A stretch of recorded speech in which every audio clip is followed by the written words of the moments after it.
Already discussion कर रखा है आपने। नेक्स्ट उसी सीरीज में 5वां नंबर फोर्स है, that F for friction. F stands है फॉर फ्रिक्शन। वो का मतलब क्या है?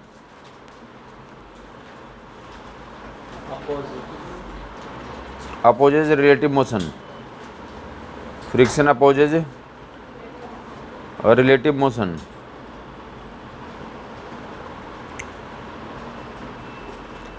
या साथ में इससे और एक सेंटेंस कनेक्ट कर लेंगे, फ्रिक्शन अपोजेज रिलेटिव मोशन और tendency of relative motion. Friction दोनों काम करता है, रिलेटिव मोशन को भी अपोज करता है, और रिलेटिव मोशन की टेंडेंसी है उसको भी अपोज करता है।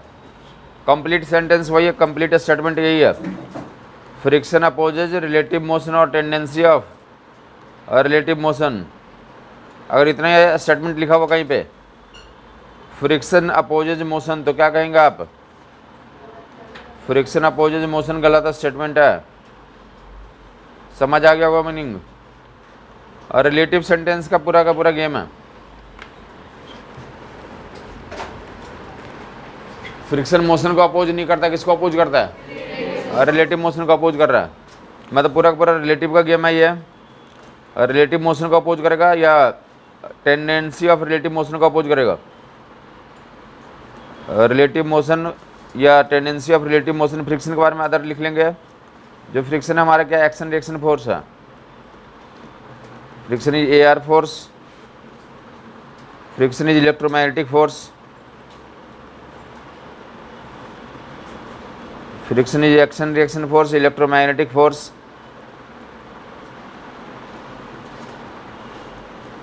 Friction is a type of contact force.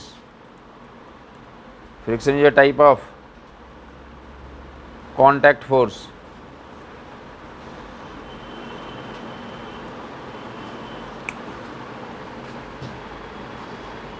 Basically दो तरह का कॉन्टैक्ट फोर्स आपने देख लिया, कौन कौन सा? नॉर्मल भी क्या था हमारा? नॉर्मल भी टाइप ऑफ कॉन्टैक्ट फोर्स था, ये भी क्या हमारा?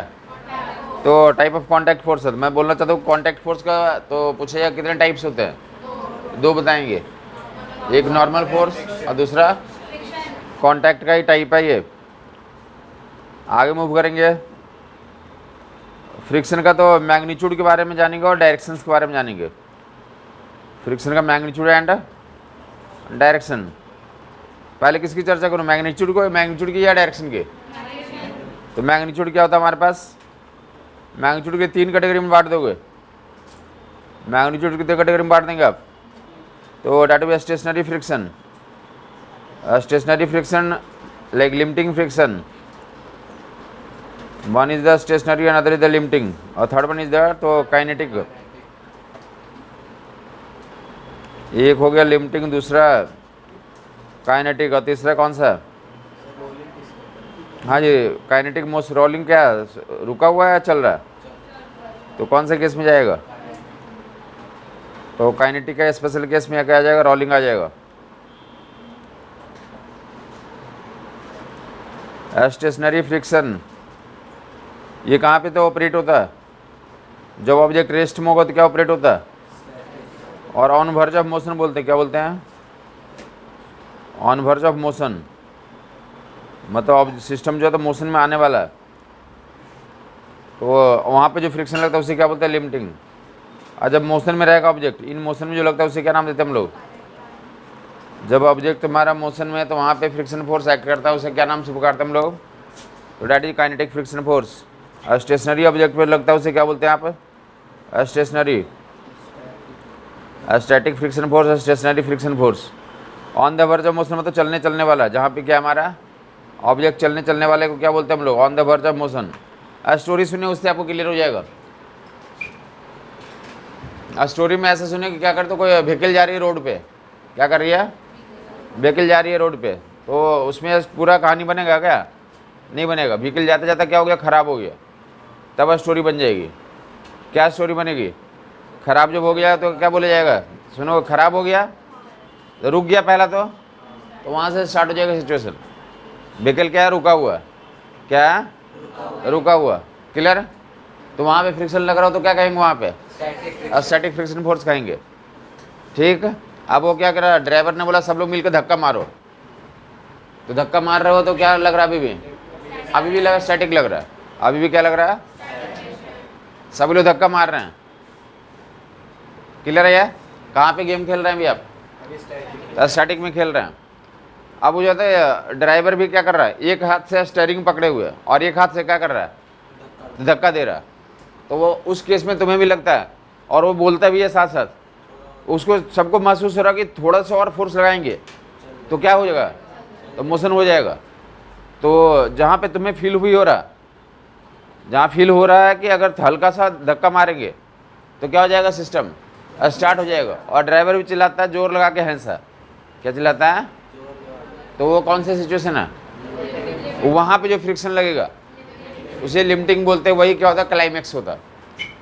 और जब स्टार्ट हो गया तो ड्राइवर जस्ट बैठ गया उसके अंदर, ड्राइवर के व्हीकल के अंदर क्या कर जाता है, दौड़ता हुआ घुस जाता है। अब बोलता है जो दौड़ के घुसना चाहते हो तो घुस जाओ सब लोग।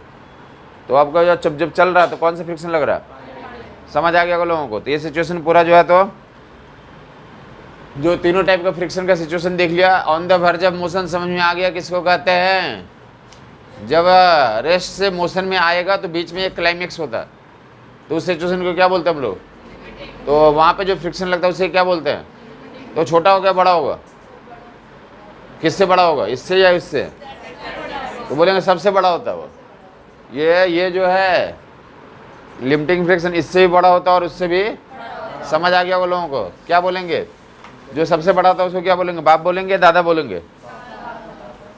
जो भी बोलना चाहे बोलें। Limiting friction is greatest of all frictional force. Limiting friction is greatest of all frictional force. किसी भी टाइप का फ्रिक्शन, स्टैटिक, लिमिटिंग और काइनेटिक, किसी भी टाइप का फ्रिक्शन से क्या होता है, लिमिटिंग, तो सबसे बड़ा होता है। लिमिटिंग क्या होगा, तो सबसे बड़ा होगा। क्लियर हो गया ये? तो आपको समझ में आ गया होगा। एक स्टेटस क्या होता है हमारा, रेस्ट का होता है। रेस्ट में क्या लगता है हमारा, स्टैटिक फ्रिक्शन। वहाँ पे जो है स्टैटिक फ्रिक्शन का मैग्नीट्यूड लिख लोगे। स्टैटिक फ्रिक्शन फोर्स का मैग्नीट्यूड लिखना चाहोगे तो क्या लिखोगे तुम, that is equal to applied force बोलते हैं। That is equal to applied force. Static friction force का मैग्नीट्यूड किसके बराबर होता है, अप्लाइड फोर्स किसको कहते हैं? ऐसा कोई फोर्स जो सिस्टम को हाँ मोने लाने के लिए लाया नहीं ना, तो ट्राई कर रहा है। मतलब हम ये केस में मतलब सिस्टम मोशन में नहीं आया है, समझ ये बात नहीं? मतलब जो फोर्स है वो ट्राई कर रहा है, लेकिन अल्टीमेटली मोशन में नहीं आना है। मोशन में अभी नहीं आया सिचुएशन। तो जो फोर्स ऐसा कर रहा होगा वो सभी फोर्स किस में आएंगे, अप्लाइड फोर्स की कैटेगरी में आएंगे। फोर्स दो टाइप का होता है, एक अप्लाइड होता है जो न्यूटन लॉ में जिसको क्या बोला था हमने, अनबैलेंस फोर्स, एक्सटर्नल फोर्स, जो क्या करता है सिस्टम को मोशन में काउज करना चाहता है या स्लिट करना चाहता है, उसी को यहाँ पे क्या नाम दे रहा हूँ, अप्लाइड फोर्स। ऐसा फोर्स जो मोशन लाने के लिए ट्राई कर रहा है, तो दैट इज अप्लाइड फोर्स। वही क्या होगा हमारा, स्टैटिक फ्रिक्शन फोर्स का मैग्नीट्यूड भी होगा। स्टैटिक फ्रिक्शन फोर्स का मैग्नीट्यूड अप्लाइड फोर्स के बराबर होता है। क्लियर हो गया होगा लोगों को? जहाँ भी अप्लाइड फोर्स देख लेंगे एग्जाम्पल के रूप में ऐसा बोलेंगे नहीं चलना, अल्टीमेटली सिचुएशन ये है कि ऑब्जेक्ट नहीं चल रहा, ये रखा हुआ है सरफेस पे, तुम 10 न्यूटन का फोर्स लगा रहे हो, ये दिया रहेगा म्यू कोएफिशिएंट ऑफ फ्रिक्शन दिया रहेगा 0.2 है, 10 किलो ऑब्जेक्ट है, तुम कितने का फोर्स लगा रहे हो, 10 न्यूटन 20 न्यूटन ऐसे लगा रहे हो। समझ आई बात नहीं? 10 न्यूटन फोर्स लगा रहा होगा, लिखा रहेगा कि ऑब्जेक्ट इसमें हमारा रेस्ट में, तो यहाँ पे बोलेगा स्टैटिक फ्रिक्शन बता दो, 10 न्यूटन हो जाएगा। समझ आ गई बात? नहीं चल रहा, नहीं चल रहा, नहीं चल रहा। मतलब मैं बोलना चाहता हूँ यहाँ पे कि मैंने सब कुछ करने के बावजूद भी क्या कर दिया, ऊपर रेस्ट में लिख दिया। तो वैसे क्वेश्चन को पढ़ते समय फ्रिक्शन के क्वेश्चन में केयरफुली नोटिस कर लेंगे कौन सा केस बोल रहा है वो। ओके, यहीं पे क्वेश्चन का तो लेकर मतलब 20-30% क्वेश्चन का सोल्यूशन यहीं से निकलेगा कि कौन सा स्टेटस में है वो। तो यहाँ पे फ्रिक्शन डिसाइड करना पड़ेगा कौन सा फ्रिक्शन लग रहा है, स्टैटिक लग रहा है, काइनेटिक लग रहा है, लिमिटिंग लग रहा है, डिसाइड करना पड़ेगा। तो क्वेश्चन या तो क्लियर होगा या आगे नेक्स्ट टेस्ट में देखेंगे कि वैल्यू से तो पिकअप करेंगे। जहाँ पे स्टेटस नहीं पता चलेगा वहाँ वैल्यू से हम लोग कुछ जगह पे करते हैं, बट कुछ जो क्वेश्चन में इंडिकेट कर देता है कि रेस्ट में है या मोशन में है, समझ आई बात नहीं। तो मैंने लिख दिया कि यहाँ पे रेस्ट में है, फ्रिक्शन फोर्स किसके बराबर होगा, 10 न्यूटन का फोर्स लगा रहे हैं, अप्लाइड फोर्स हो गया, हाँ या नहीं। बाकी नॉर्मल के बारे में याद होगा, नॉर्मल कितना होता है हॉरिजॉन्टल सर्फेस पे, नॉर्मल एन की वैल्यू mg होती है, इंक्लाइन प्लेन पे mg cos थीटा याद होगा लोगों को, इंक्लाइन प्लेन पे नॉर्मल की वैल्यू है mg cos थीटा, यहाँ पे कितना, तो on the verge of motion जो फ्रिक्शन लगता है उसको लिमिटिंग बोलते हैं, और लिमिटिंग का मैग्नीट्यूड नोट कर लेगा μs × n। एक लिमिटिंग फ्रिक्शन टेस्ट करते हैं, क्वेश्चंस रहेंगे जहाँ बोलेगा लिमिटिंग फ्रिक्शन निकालो, क्या निकालो, लिमिटिंग फ्रिक्शन निकालो, या टेस्टिमनी करने के लिए कोई भी फ्रिक्शन क्या होगा इससे छोटा होगा, कोई भी फ्रिक्शन इससे क्या होगा छोटा होगा, limiting friction μs × n, limiting friction μs × n। तो इसी केस में अगर लिमिटिंग पूछेगा तो नॉर्मल की वैल्यू कितना बताओगे तुम लोग, नॉर्मल की वैल्यू 10 × g, ऊपर नॉर्मल नीचे कितना 10 × g, 9.8 लिख देता हूँ, 98, हाँ ही नहीं। नॉर्मल की वैल्यू कितनी है 98 न्यूटन, नॉर्मल की वैल्यू कितनी है 98। तो फ्रिक्शन फोर्स की वैल्यू,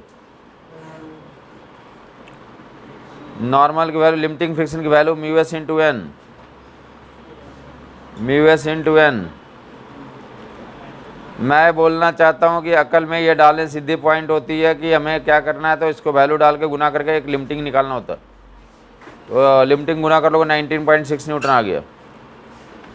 क्लियर कट केस होता है कि लिमिटिंग की वैल्यू टेस्ट करना होगा, कहाँ से निकाल लोगे, पहले नॉर्मल फोर्स निकालोगे, कहाँ के बीच का नॉर्मल, जिन दो सरफेस के बीच में लिमिटिंग चेक कर रहे हैं, जिन दो सरफेस के बीच में क्या निकालना चाहते हो लिमिटिंग फ्रिक्शन फोर्स, उन्हीं के बीच का क्या निकालोगे नॉर्मल, और गुना कर दोगे μs से, तो क्या निकल जाएगा हमारा लिमिटिंग फ्रिक्शन फोर्स का मैग्नीट्यूड निकल जाएगा।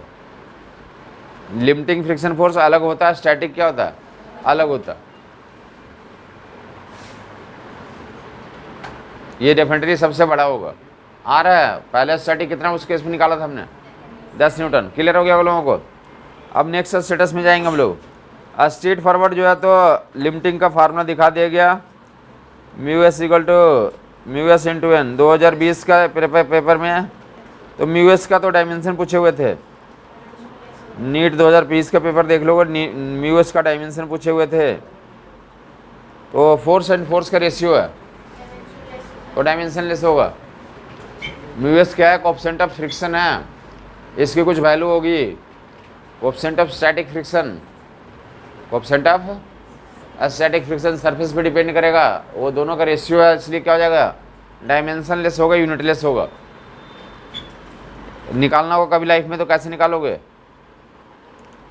तो मैक्सिमम फ्रिक्शन फोर्स निकालोगे, लिमिटिंग फ्रिक्शन निकालोगे, और नॉर्मल रिएक्शन से क्या कर देंगे रेशियो ले लेंगे, तो क्या निकल जाएगा उस सरफेस का, तो कोएफिशिएंट ऑफ स्टैटिक फ्रिक्शन निकल जाएगा। कोएफिशिएंट ऑफ स्टैटिक फ्रिक्शन की वैल्यू निकालने के लिए मतलब डायमेंशन उसने पूछा ही क्यों था, क्वेश्चन का तो पीछे कुछ लॉजिक होता है, फार्मूला पता होना चाहिए।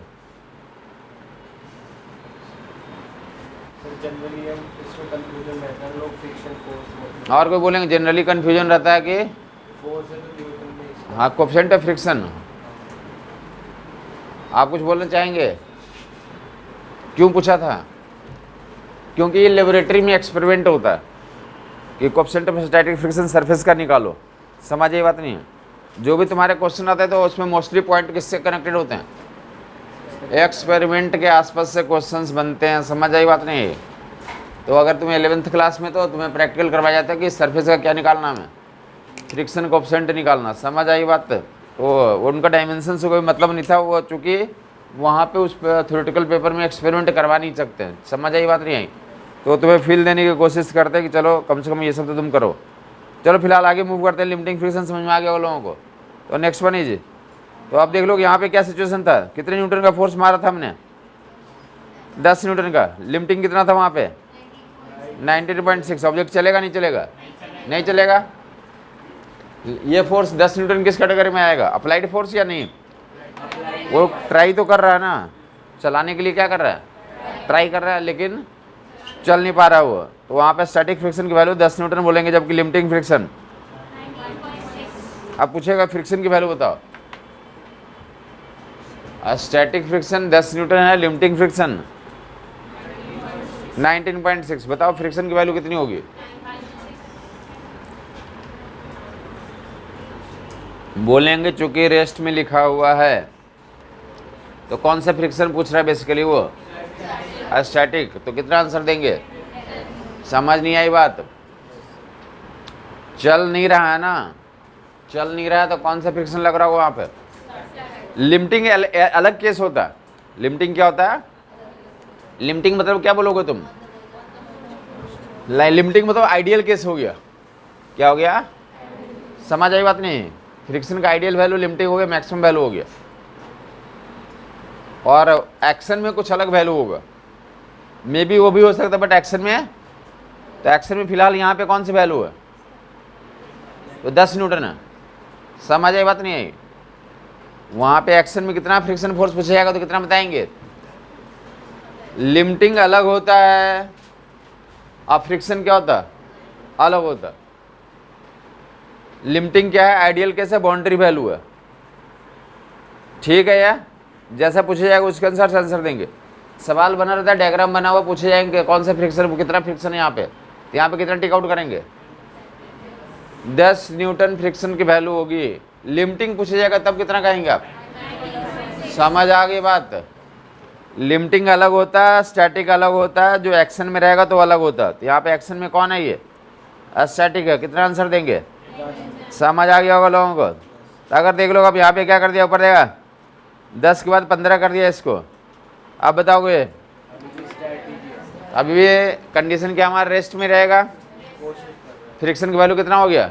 15 न्यूटन। लिमिटिंग कितना? 19.6। समझ आ गया होगा लोगों को? अब बोल देगा 25।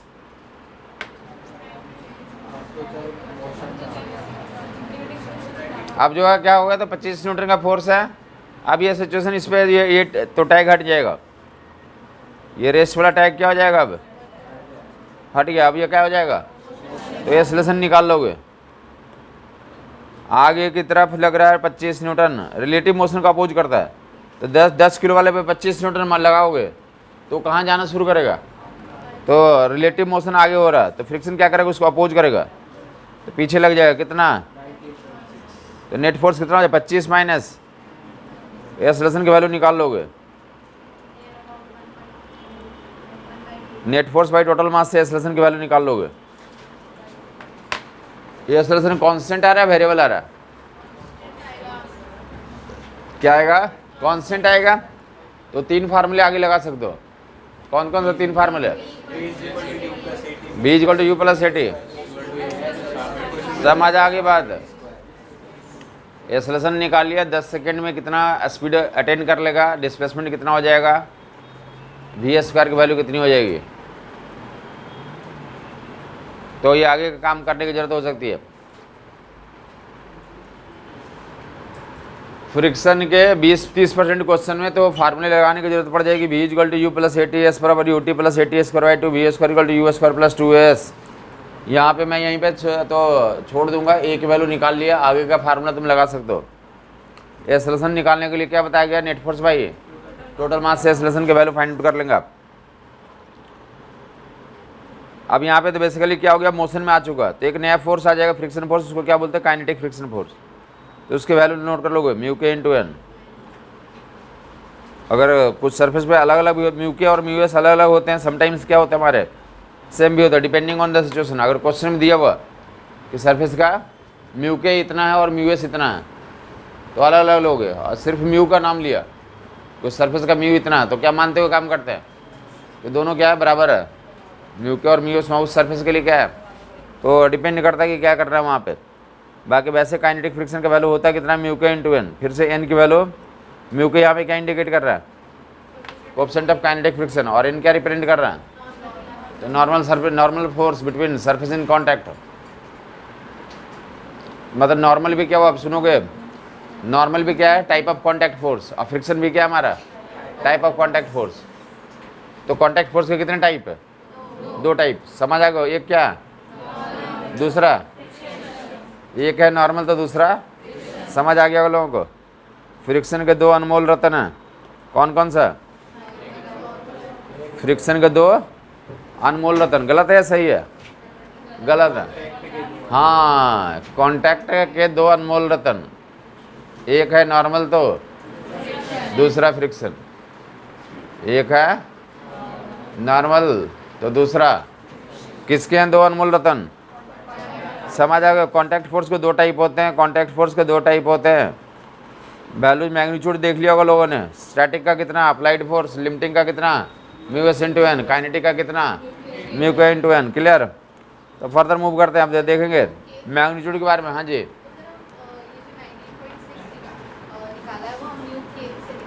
हाँ दोनों वैल्यूज वहाँ पे माना है कि बराबर है, म्यू क्या उतना ही है और म्यू एस भी कितना सरफेस का सेम ही दिया हुआ। मैं बोल रहा हूँ, मे भी कहीं अलग दिया हो सकता है, घबराएंगे नहीं, अलग अलग भी हो सकता है। हाँ 19.6 हमने क्या निकाला था? लिमिटिंग। क्या निकाला था? लिमिटिंग। लेकिन म्यू के की वैल्यू नहीं दिया ना, तो भी मानेंगे क्या म्यू के भी कितना है उस सरफेस का? उतना ही है। तो ना काइनेटिक भी कितना टिक आउट करेंगे? 19.6 करेंगे। हाँ तो निकालेंगे, म्यू के इंटू एन से निकालेंगे एन। हाँ उससे नेट फोर्स निकालेंगे। बहुत अच्छा क्वेश्चन पूछ रहे हैं ये, सुनेंगे सब लोग। इनका क्वेश्चन बहुत अच्छा है, अच्छे कैटेगरी मानेंगे इसको। ये बोल रहे हैं कि नॉर्मल की वैल्यू तो कितना था हमारा? नॉर्मल निकाल लोगे N equal to M G. अब दो तरह के फ्रिक्शन होते हैं, म्यू के और म्यू एस दिया रहेगा, तो लिमिटिंग कितना होगा? म्यू एस इंटू, और एफ के कितना होगा? Mu K into N. और अगर ये बोल रहे हैं कि जो ये फोर्स लगा रहा है 10 न्यूटन वाला, या 15 न्यूटन या 25 न्यूटन, तो अगर ये जो फोर्स है हमारा, ये फोर्स क्या हमारा? This force is greater than mu F L, F is greater than mu S into N, तो सिस्टम किस में आ जाएगा? मोशन में आ जाएगा। तो वहाँ पे जब एक्सेलरेशन निकालेंगे तो एफ के लेंगे या एफ एल, एफ के लेंगे या एफ एल लेंगे, ये पूछ रहे हैं बेसिकली। तो क्या लेंगे? एफ के लेंगे, मोशन में चल रहा है ना, तो एफ माइनस एफ के भाई, तो मास से डिवाइड करके एक्सेलरेशन निकालेंगे। इनका क्वेश्चन यही है कि एफ के लूँगा वहाँ पे या एफ एस एफ एल लूँगा, F L F L F L चल रहा है ना। हाँ वो बोल रहे हैं कि अलग अलग केस में क्या करूँगा। उनका क्वेश्चन ये था कि जहाँ पे म्यू के और म्यू एस रहेगा तो एक्सेलरेशन निकालते समय यहाँ पे एफ एल लेंगे या एफ के लेंगे। उनका क्वेश्चन बेसिकली ये था। तो चल रहा तो कौन सा लग रहा होगा? एफ के लग रहा होगा, तो एफ के लेंगे। चल रहा है तो कौन सा लग रहा होगा? काइनेटिक लग रहा होगा। तो नेट फोर्स के लिए एफ माइनस एफ के करेंगे, हम मास से डिवाइड कर देंगे।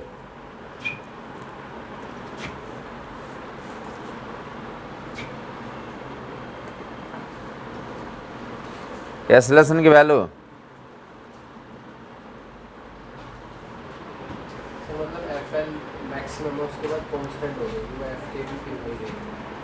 मैक्सिमम, उसके बाद देख लोगे क्या हो जाता।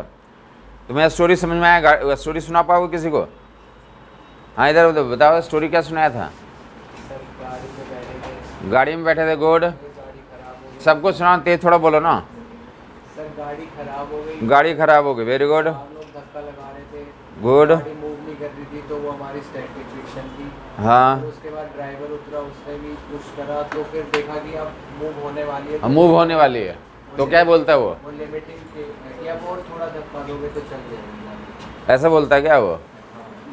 ऐसा नहीं बोलता, क्या बोलता है? हाँ, दम लगा के हंसा, जोर लगा के हंसा। हाँ, उसके बाद चल जाएगा। उसके बाद हम चल, ऐसा एक स्टेज फील होता है कि चल गया एकदम, चल गया एकदम, चल ही गया। क्या हो गया? चल गया।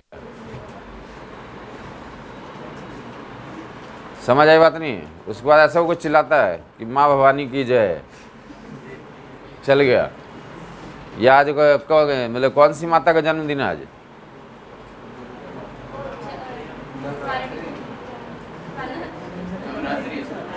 हाँ, नवरात्रि में अलग अलग अलग होता है ना। अच्छा, पता ही नहीं है? हाँ, कात्यायनी चले। हाँ,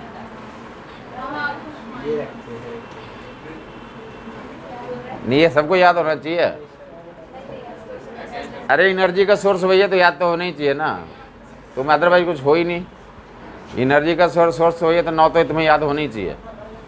समझ नहीं आई बात? हमें सभी 9 याद है, हैं? सुना दो, चले सुनेंगे सब लोग। प्रथमम शैलपुत्री च, द्वितीयम ब्रह्मचारिणी, तृतीयम चंद्रघंटेति, कुष्मांडेति चतुर्थकम, पंचमम स्कंदमाते, षष्ठम कात्यायनी च, सप्तमम कालरात्रि, अष्टमम महागौरी, नवमम सिद्धिदात्री, नवदुर्गा प्रकृतिता। समझ आई बात नहीं आई? प्रथमम से मतलब प्रथम रूप में जब सबसे पहले जो ना तो वेरियस फॉर्म्स से वो एनर्जी आती है अर्थ पे। वेरियस फॉर्म्स में क्या आती हैं? एनर्जी आती है। फर्स्ट फॉर्म क्या था उनका? शैलपुत्री, जब ना हिमालय की पुत्री के रूप में जन्म लिया था उन्होंने। और देन आफ्टर तो नेक्स्ट फॉर्म फिर से आया ब्रह्मचारिणी के रूप में। तीसरा फॉर्म किस फॉर्म में आया?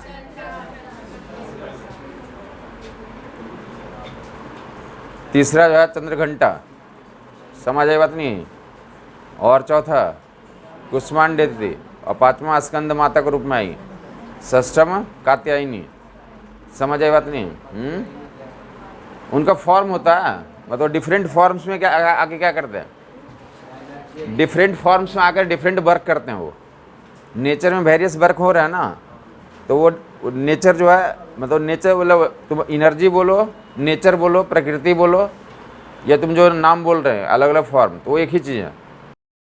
उन्हीं को मैं नेचर बोलूँ, प्रकृति बोलूँ, एनर्जी बोलूँ, सभी एक ही चीज़ है। हाँ जी, हाँ जी। तो वेरियस फॉर्म में वो आते हैं, तो अलग अलग फॉर्म्स में अलग अलग काम करने के लिए स्पेशलाइज्ड होता है। और जैसे लोकल भी तुम्हें बोलता है कि तुम्हारा जन्म किसी काम में, स्पेशल काम के लिए हुआ, मे भी तुम्हें पता नहीं है, वो पर्पस को तुम फुलफिल करो या ना करो, बट स्पेशलाइज उन्होंने तुम्हें कुछ पर्पस के लिए भेजा है। अब वो तुम फाइंड आउट कर लोगे तो वो तुम्हारा जो है तो सक्सेस हो जाओगे, अदरवाइज नहीं हो पाओगे। समझ आई बात नहीं है? चले फिलहाल उससे मतलब नहीं था।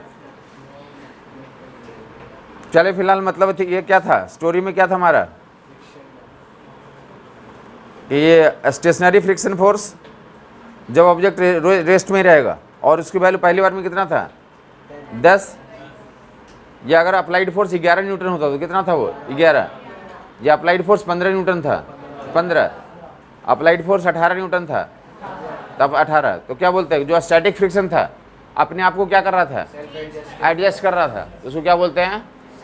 Static friction force is self adjustable frictional force. क्या बोलते हैं उसे? Static friction force is self adjustable frictional force. कितने क्लियर हो गया लोगों को? सेल्फ एडजस्टेबल होता, अपने आप को एडजस्ट कर लेता, जैसा वैल्यू लगाओगे उसके अनुसार से एडजस्ट कर लेगा। तो मैं बोलना चाहता हूँ ये क्या है, तो friction force and applied force का ग्राफ है। फ्रिक्शन फोर्स अप्लाइड फोर्स का ग्राफ है। फ्रिक्शन फोर्स अप्लाइड फोर्स का ग्राफ है। समझ आ गया वो लोगों को?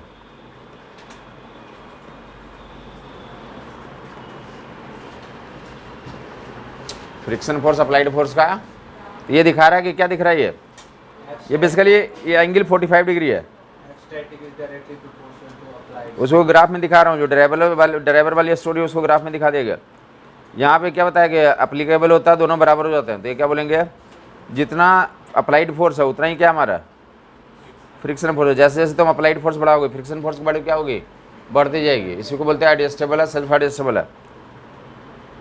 एडजस्टेबल है, सेल्फ एडजस्टेबल है।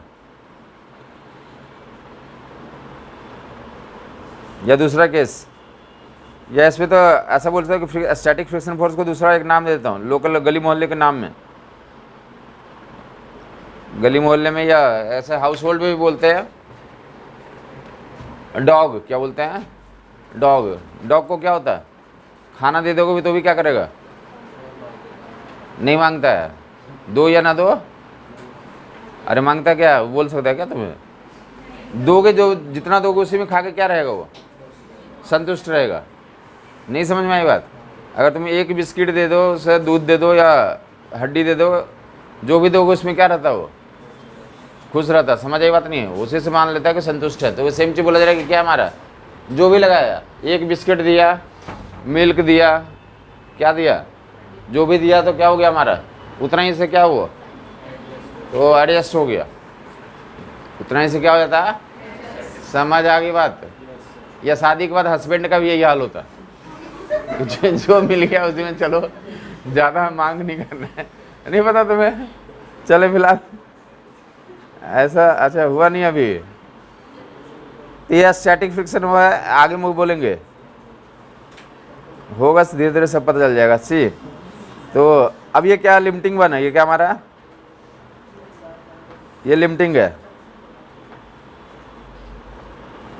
ये क्या हमारा लिमिटिंग फ्रिक्शन ग्रेटेस्ट है।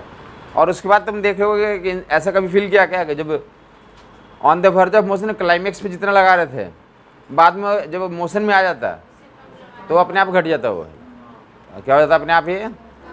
तो फर्दर अब काइनेटिक हो गया, तो kinetic will be like this, graph ऐसा हो जाएगा,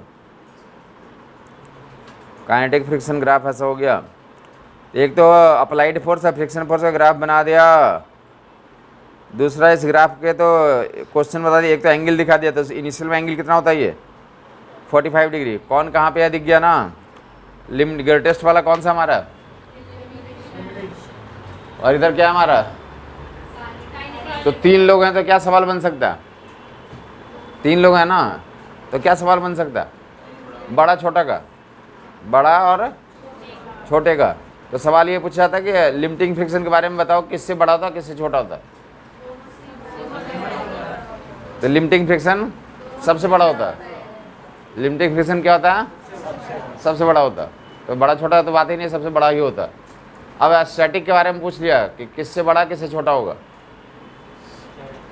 स्टैटिक फ्रिक्शन, काइनेटिक से बड़ा हुआ, लिमिटिंग से छोटा। स्टैटिक फ्रिक्शन तो काइनेटिक से बड़ा भी हो सकता है और छोटा भी हो सकता है, या काइनेटिक काइनेटिक से छोटा ही, बड़ा छोटा दोनों हो सकता है ना। लिमिटिंग तो सबसे बड़ा है, तो उससे तो सब छोटे ही होंगे। अब जो बच्चे हैं तो ये देख लो नहीं, यहाँ पे ग्राफ में सब कुछ दिख रहा है। फिजिक्स में मोस्ट ऑफ द टाइम जैसे जब तक हम लोग 12th की फिजिक्स पे नहीं पहुँचेंगे, जब तक 12वीं के फिजिक्स में नहीं पहुँचेंगे, तब तक सभी चीज़ें आँखों से दिखता है बेसिकली। जैसे 12वीं का फिजिक्स में जब पहुँचेंगे तो क्या हो जाएगा, वो वर्चुअल फिजिक्स होता है, इलेक्ट्रॉन के बारे में पढ़ते हैं वहाँ पे। किसके बारे में पढ़ते हैं, तो इलेक्ट्रॉन दिखता नहीं है आँखों से, विजुलाइज कर सकते हो बस दिखता नहीं है वो। ये बोला जा रहा है कि इस पॉइंट पे देख ले, ये कौन सा फ्रिक्शन हमारा, काइनेटिक है। तो इस पॉइंट पे काइनेटिक क्या है, लिमिटिंग के बराबर है। काइनेटिक लिमिटिंग के क्या हमारा, यहाँ पे सॉरी काइनेटिक ये फ्रिक्शन है, तो काइनेटिक यहाँ पे स्टैटिक के बराबर है। क्या है, मैं ये बोल रहा हूँ कि लिमिटिंग तो सबसे बड़ा होता है, खत्म हो गया उसको, सॉरी काइनेटिक और स्टैटिक में कंपेरिजन कर रहे हैं।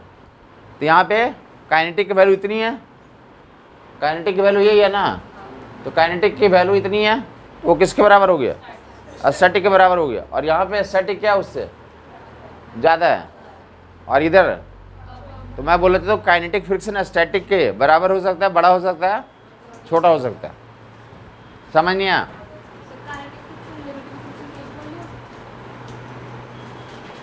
काइनेटिक फ्रिक्शन जब मोशन में आ जाएगा ना तो अपने आप ऑटोमेटिक वैल्यू क्या हो जाती है उसमें, यहाँ पे ये यूनिक वैल्यू लिमिटिंग है, और जैसे काइनेटिक में आएगा तो क्या हो जाएगा, अपने आप ही फॉल कर जाएगा वो।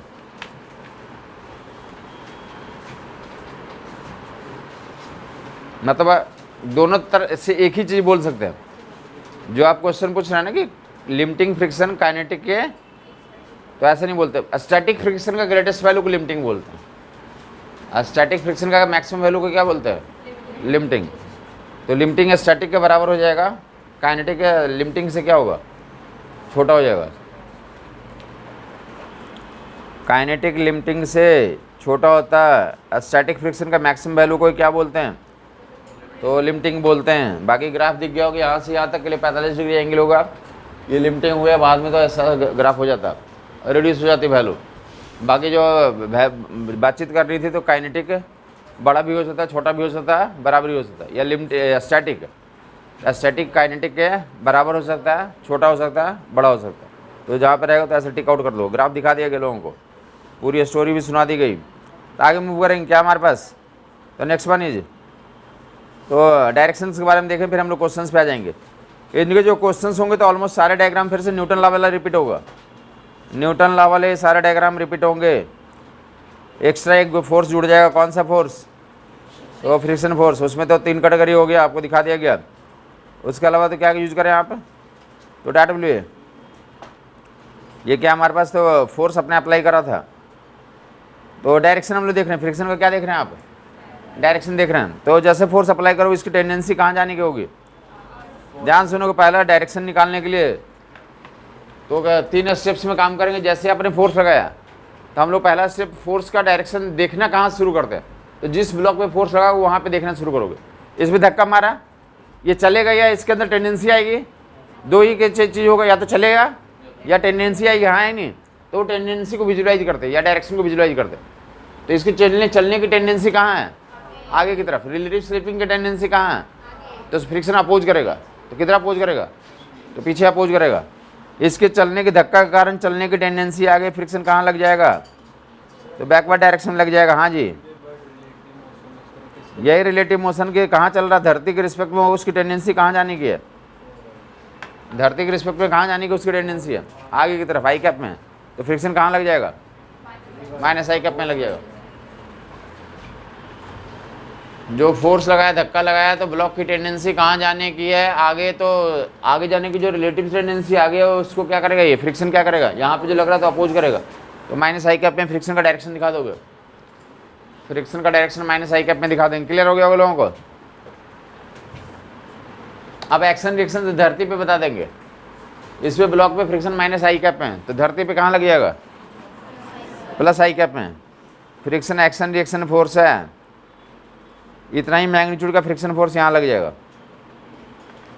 तो मैं बोलना चाहता हूँ कि डायरेक्शन निकालने के लिए जिस पे फोर्स अप्लाई किया जाएगा उसको देख लो, वो जाने की टेंडेंसी कहाँ है या कहाँ जा रहा है, और उसके बाद उस पर अपोजिट पे लगा दोगे, उस ब्लॉक पे अपोजिट पे लगा दोगे, और जो उसके कांटेक्ट में जो नया सरफेस होगा तो वहाँ पे कैसे ट्रांसफ़र कर देंगे, एक्शन रिएक्शन से। कैसे ट्रांसफ़र कर देंगे, एक्शन रिएक्शन से। तो इस पर पता चल गया माइनस आई कैप में, तो इस पर कहाँ हो जाएगा, प्लस आई कैप में हो जाएगा। तो डायरेक्शन ऐसे आइडेंटिफाई कर लेंगे। रिलेटिव स्लिपिंग को क्या करता है ये, तो अपोज करता है। रिलेटिव स्लिपिंग की टेंडेंसी है, रिलेटिव स्लिपिंग को क्या करता है, वो अपोज करता है। तो आगे मूव करेंगे, क्या करेंगे आप,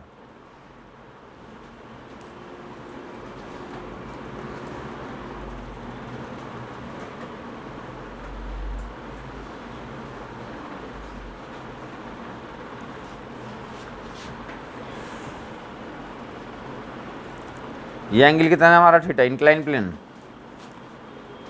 तो इंक्लाइन प्लेन पे अगर ऊपर ले जाओगे, ये धक्का लगा कहाँ ले जा रहे हो आप, मैं बोल रहा हूँ अगर फोर्स लगा के ऊपर ले जाओगे तो फ्रिक्शन कहाँ लगेगा।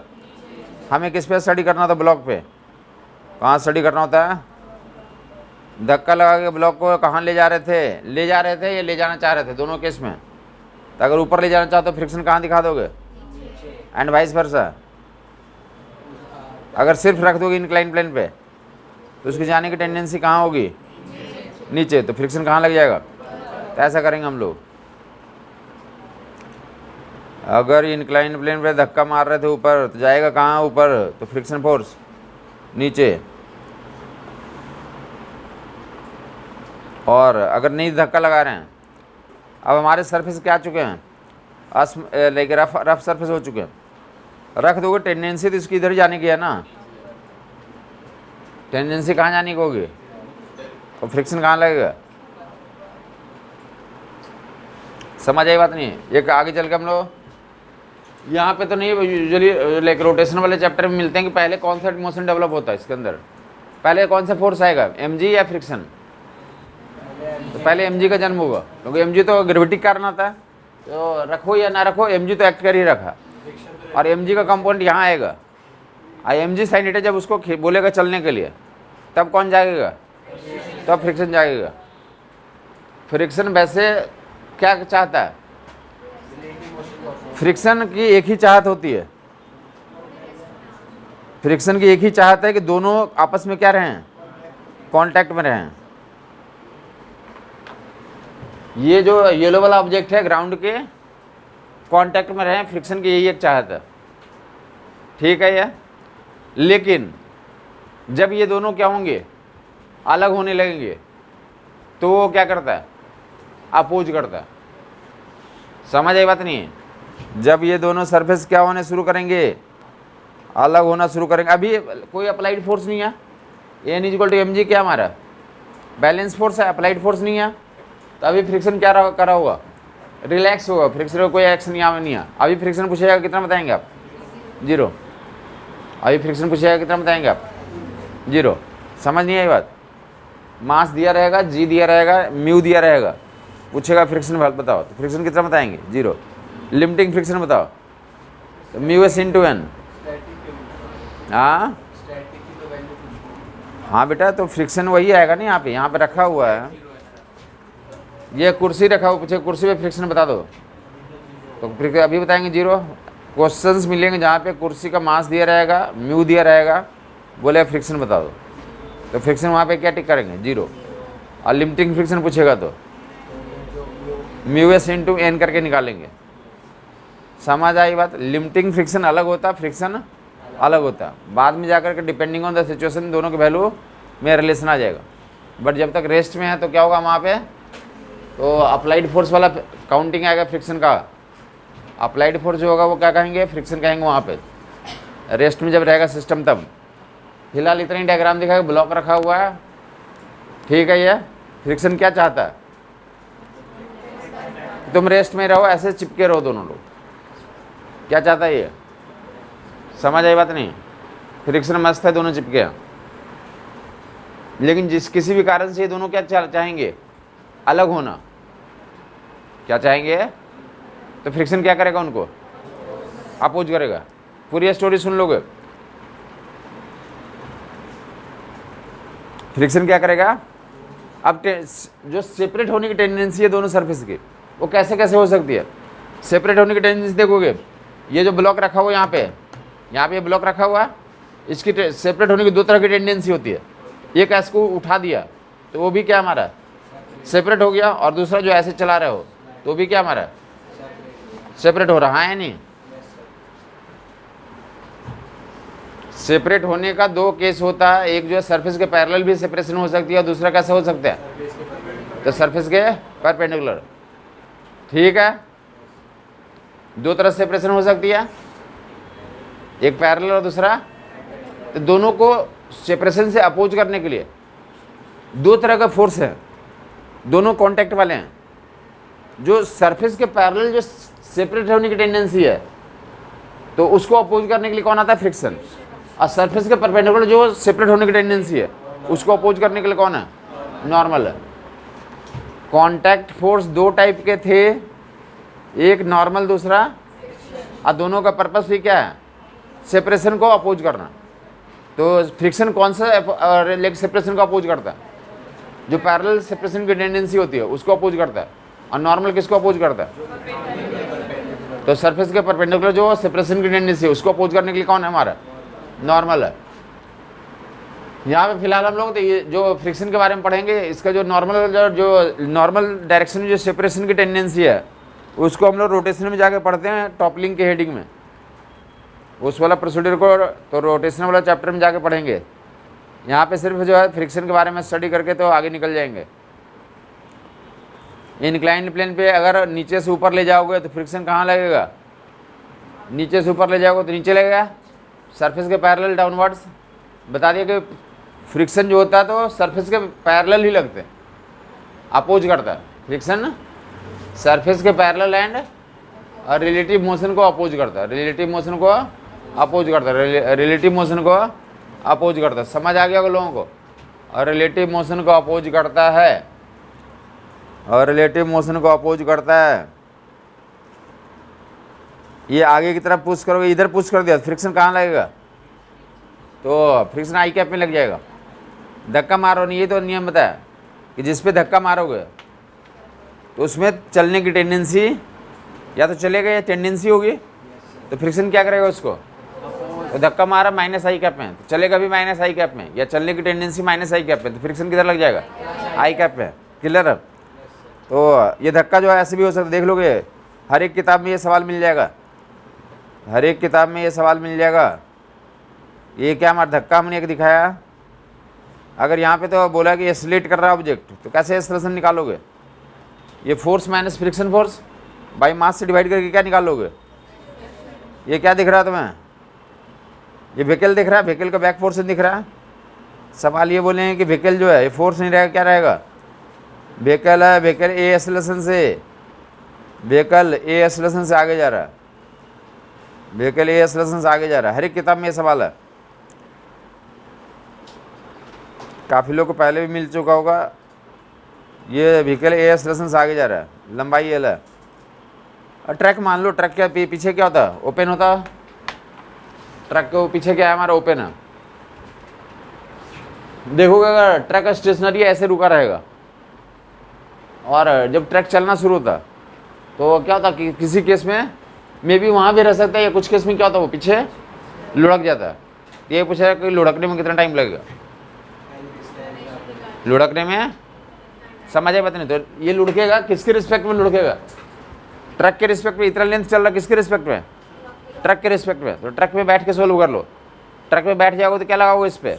Pseudo force. पीछे क्या लग रहा होगा? तो सूडो फोर्स लग रहा है एम इंटू ए, पीछे pseudo force M into a. आगे क्या लग रहा होगा? फ्रिक्शन। फ्रिक्शन आगे लग रहा होगा म्यू एस, डिपेंडिंग ऑन की फ्रिक्शन लग रहा है, एक्सेलरेशन की वैल्यू। और ए डैश की वैल्यू कैसे निकाल लेंगे?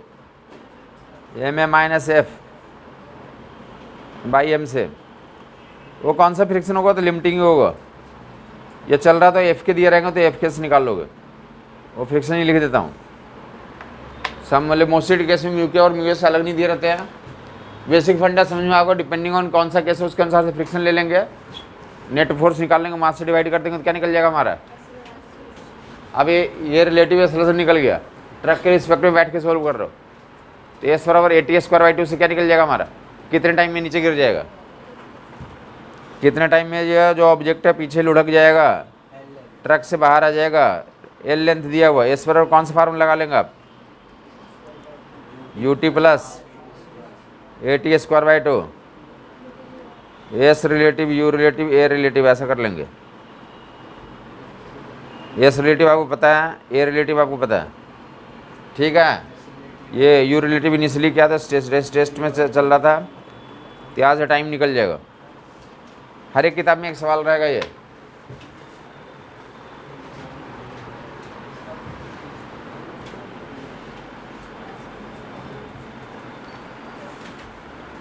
ट्रक का बैक पोर्शन खुला हुआ है, कितना टाइम में तो ब्लॉक जो है ट्रक से सेपरेट हो जाएगा। दूसरा सवाल क्या होता है इस पर? इसी क्वेश्चन में एक और सवाल कनेक्टेड होता है। बोलेगा ट्रक कांस्टेंट स्पीड से आगे जा रहा है या ट्रक एक्सेलरेशन ए से आगे जा रहा है। ये वाला एक्सेलरेशन ट्रक जा रहा है, तो जब ये सेपरेट होगा तो ट्रक कितना डिस्टेंस ट्रेवल कर लिया? Distance travelled by the truck during this interval. ठीक है। ये एक तो वो पीछे गिर रहा है, जितने टाइम में पीछे गिर गया उतना टाइम में वो कितना डिस्टेंस आगे चला गया। कौन सा ए लेंगे? अब ये टी निकाल ले यहाँ से, वो वाला ए लेंगे। ट्रक का एक्सेलरेशन से काम कर लेगा। ए डैश अलग था, ट्रक का एक्सेलरेशन अलग है।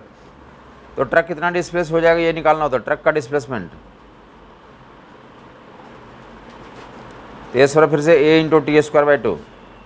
टी ऊपर निकाल चुके हैं, ए से गुना कर लेंगे। क्वेश्चन ये था बेटा कि जितने टाइम में ब्लॉक पीछे गिर जाएगा उतना टाइम में ट्रक कितना डिस्प्लेसमेंट कर जाएगा। तो ट्रक का डिस्प्लेसमेंट निकालने के लिए एस बराबर AT स्क्वायर बाई 2 लगा देंगे। टाइम ऊपर वाला से निकल गया। ये जो है तो ऑलरेडी क्वेश्चन में दिया ही हुआ। हर एक किताब में सवाल है ये। कुछ लोगों को तो मोशन में मिल जाता है, या मोशन में नहीं मिलेगा तो इस चैप्टर में मिलेगा, जहाँ पे सूडो फोर्स और फ्रिक्शन फोर्स दोनों का एप्लीकेशन है। वैल्यू जो वहाँ पे फिलअप किए रहते हैं कि ट्रक का एक्सेलरेशन इतना है, कोएफिशिएंट ऑफ फ्रिक्शन। हाँ जी, हाँ ये चलना शुरू करा अभी।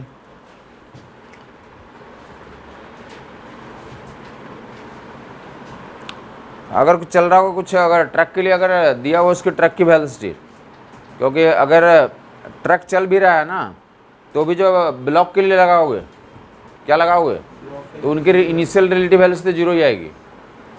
ठीक है ये। लेकिन जब ट्रक के लिए लगाओगे और ट्रक अगर चल रहा है इनिशियली तो ये लगा दोगे एस पर UT प्लस AT स्क्वायर 2 लगा दोगे। एस पर UT प्लस AT स्क्वायर 2 लगा दोगे तो आगे मूव करेंगे। ये जो है तो अब जो दो ब्लॉक का केस रहेगा, फ्रिक्शन का डायरेक्शन निकालने के लिए क्या बताया, फ्रिक्शन का डायरेक्शन निकालने के लिए बताया कि जिस ब्लॉक का मोशन पहले होगा, जहाँ पे फोर्स लगाएंगे वहाँ से डायरेक्शन चेकआउट करना शुरू करोगे, डायरेक्शन वहाँ से चेकआउट करना शुरू करते हैं और दूसरे ऑब्जेक्ट पे कैसे ट्रांसफ़र करते जाते हैं, एक्शन रिएक्शन से ट्रांसफ़र करते जाते हैं। देख लोग यहाँ पे धक्का जो है तो इस पर लगाया जा रहा है, नीचे वाले ब्लॉक पे धक्का मारा जा रहा है, ऊपर देखेगा लोग किस पे फोर्स लगाया जा रहा है, पहले टेंडेंसी किसकी जाने की होगी, नीचे वाला को धक्का मारोगे तो नीचे वाला पोर्शन जाना चाहेगा, नीचे वाला ब्लॉक जाना चाहेगा, तो नीचे वाला पे फ्रिक्शन कहाँ दिखा दोगे, दोनों सरफेस में नीचे वाले के कितने कॉन्टैक्ट हैं, नीचे वाला दोनों सरफेस की टेंडेंसी कहाँ जाने की होगी, तो नीचे वाला इस वाले सरफेस की टेंडेंसी जाने की होगी आगे, इसमें धक्का मार रहे हैं आगे के लिए, चलो तुम आगे ले जाना चाह रहा है ना, तो उसे रिलेटिव टेंडेंसी कहाँ है आगे जाने की, तो फ्रिक्शन कहाँ लग गया, तो जो भी फ्रिक्शन का मैग्नीट्यूड यहाँ पे F1 F2 मान लें, फ्रिक्शन का मैग्नीट्यूड F1 F2 मान लें। समझ आ गया वो लोगों को? हाँ, इन दोनों के बीच में फ्रिक्शन लगेगा नहीं लगेगा, तो वो फिर F1 माना, और यहाँ पे फ्रिक्शन लगेगा। अब डिपेंड करेगा ना, अब देखते पहले तो जिस पे धक्का मारे उसके जाने की टेंडेंसी कहाँ होगी, न्यूटन ला यही बोलता है कि जिस पे फोर्स अप्लाई करोगे तो उसकी टेंडेंसी आएगी या वो चलेगा। न्यूटन का पहला नियम में तो यही बोलते हैं ना कि अगर रेस्ट में तो रेस्ट में रहेगा और चल रहा तो चलता रहेगा, लेकिन रेस्ट में तो रेस्ट में चेंज करने के लिए क्या करना पड़ता है, धक्का मारे तो कौन किस पे धक्का मारा, नीचे वाला पे तो वो जाने की टेंडेंसी उसमें जन्म लेगी, जाएगा वो या जाए या ना जाए, फ्रिक्शन कहाँ जन्म ले लेगा, अपोजिट डायरेक्शन जन्म ले लेगा। फ्रिक्शन कहाँ जन्म ले लेगा, जाए या ना जाए, जबकि ऊपर वाला में जाओगे तब देखो ध्यान दोगे। अब बताया कि जब दो लोग कांटेक्ट में होंगे तो एक्शन रिएक्शन से पता करते हैं, तो स्मॉल एम पे पता करना तो एक्शन रिएक्शन से करोगे, तो यहाँ पे पीछे लग रहा तो उस पर कहाँ लगेगा, स्मॉल एम पे। यही नियम सबसे अच्छा रहेगा, एक्शन रिएक्शन से हम डायरेक्शन पता करें। तो इस छोटे वाले पे वो आगे दिखा दिया, अब छोटे वाला की टेंडेंसी कहाँ जाने की है,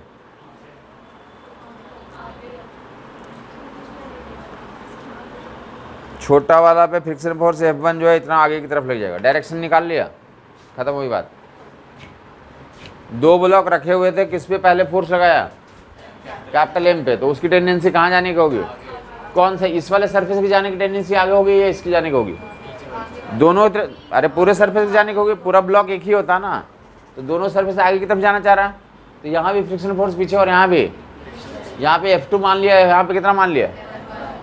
अब यहाँ पे ये दोनों सरफेस कांटेक्ट में है, तो फ्रिक्शन कैसा फोर्स है, एक्शन रिएक्शन, तो इस पे पीछे लग गया तो इस पे कहाँ दिखा देंगे, तो ऐसा इसको आउट कर देंगे।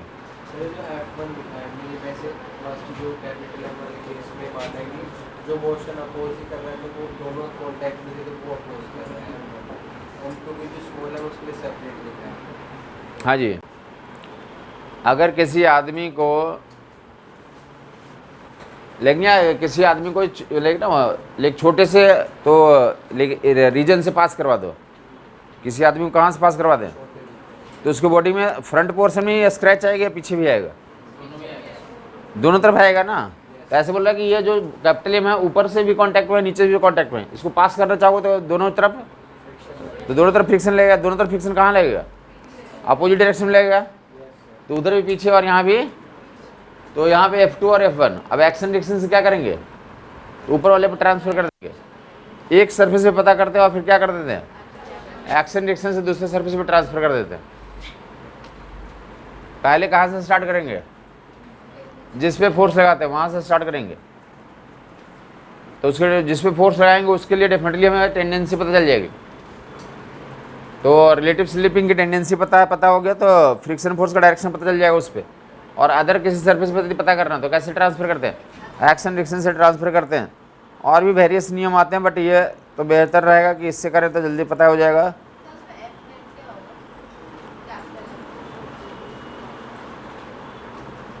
F नेट किस पे जाना चाहते हो, कैपिटल M पे, तुम बताओ क्या होगा, आगे लगा रहे ना कैपिटल F, पीछे से पुश कर रहा है ना ये, हाँ जी, F minus F1 minus F2।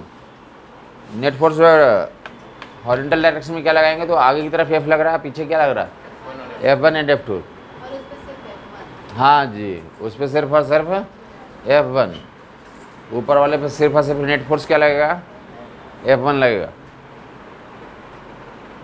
ऊपर वाले पे क्या लगेगा? F1 लगेगा। इस पे और चर्चा होगी डिटेल में, आधे घंटे और चर्चा करूंगा आगे, जब हम लोग तो मैथमेटिकली काम करेंगे ब्लॉक के ऊपर ब्लॉक वाला केस। ये दो केस जो है तो हमारे लिए यही काम का है मोस्टली जो केस हैं। फ्रिक्शन का जब केस आएगा तो ये दो केस करने होते, या तो हमारे एक ब्लॉक का सिस्टम रहेगा या दो ब्लॉक का सिस्टम रहेगा। तो अब फोर्स कहाँ लगाया जा रहा है? कंप्लीटली आज रफ डे पढ़ रहे हैं, रफ सरफेस पढ़ रहे हैं। जब फोर्स ऊपर लगाया जाएगा, कहाँ लगाया जाएगा? फोर्स ऊपर लगाया जाएगा। तो इसकी टेंडेंसी कहाँ जाने की होगी? इसकी टेंडेंसी आगे जाने की होगी। तो इस पर कहाँ फ्रिक्शन दिखाओगे? किस पे फ्रिक्शन पीछे दिखाया? स्मॉल एम पे फ्रिक्शन पीछे दिखा दिया, तो कैपिटल एम पे फ्रिक्शन कहाँ दिखा दूंगा? जो भी F1 मानते थे F1 ऐसे दिखा दिया हैं। ठीक है, स्मॉल एम पे फोर्स मारा आगे की तरफ था, स्मॉल एम आगे की तरफ जाएगा तो फ्रिक्शन कहाँ लग गया? उस पर। कैपिटल एम पे फ्रिक्शन कहाँ लग गया? कैपिटल एम पे फ्रिक्शन आगे लग रहा। अब ये जो फ्रिक्शन है तो ये ब्लॉक को आगे ले जाना चाह रहा है। अब ये सरफेस यहाँ पे रफ सरफेस है, तब ये सिस्टम आगे जा रहा था, फ्रिक्शन कहाँ लगेगा? नीचे। तो अब यहाँ पे भी दिखाएंगे फ्रिक्शन। तो ये जो है तो जो कांटेक्ट पे यहाँ पे ग्राउंड सरफेस पे फ्रिक्शन का डायरेक्शन कहाँ दिखा दोगे?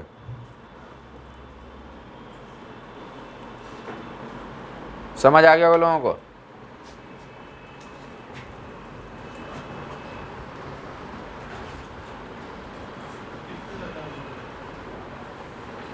स्मॉल एम पे फोर्स लगाया, स्मॉल एम कहाँ जाएगा?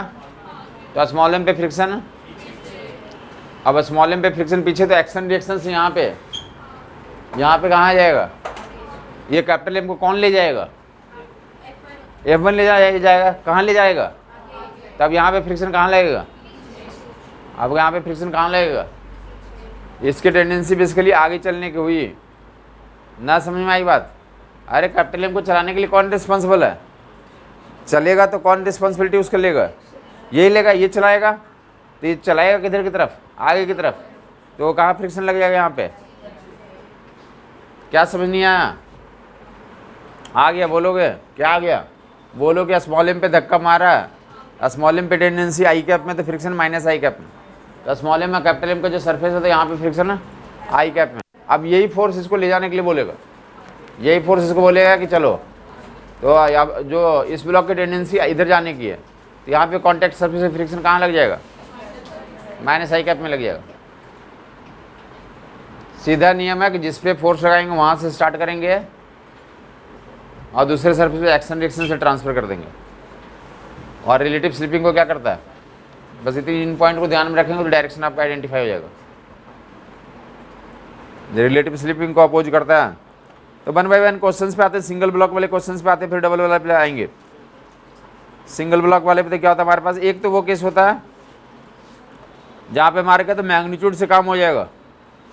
देख लेंगे वो जो अर्लियर जितने भी न्यूटन लॉ के डायग्राम थे सारे क्वेश्चंस, बेसिकली फ्रिक्शन के क्वेश्चन पहले भी हमने कर रखा, दिखा देता हूँ अभी। फ्रिक्शन के क्वेश्चन पहले भी कर रखा है, शो आउट कर देता हूँ कि कुछ डायग्राम जो है तो स्ट्रेट फॉरवर्ड जो है हमने पहले कर रखा था, उसी डायग्राम को मैं पिकअप करने जा रहा हूँ। आराम से कलम बंद करके रख दें और समझने की कोशिश करें। कलम बंद करके रख दें और समझने की कोशिश करें, क्योंकि जो फ्रिक्शन का जो चीज़ें अगर समझ में आएगी मोस्टली जो है तो यहाँ से क्वेश्चंस आने के चांस होते हैं न्यूटन लॉ ऑफ फ्रिक्शन में चैप्टर में।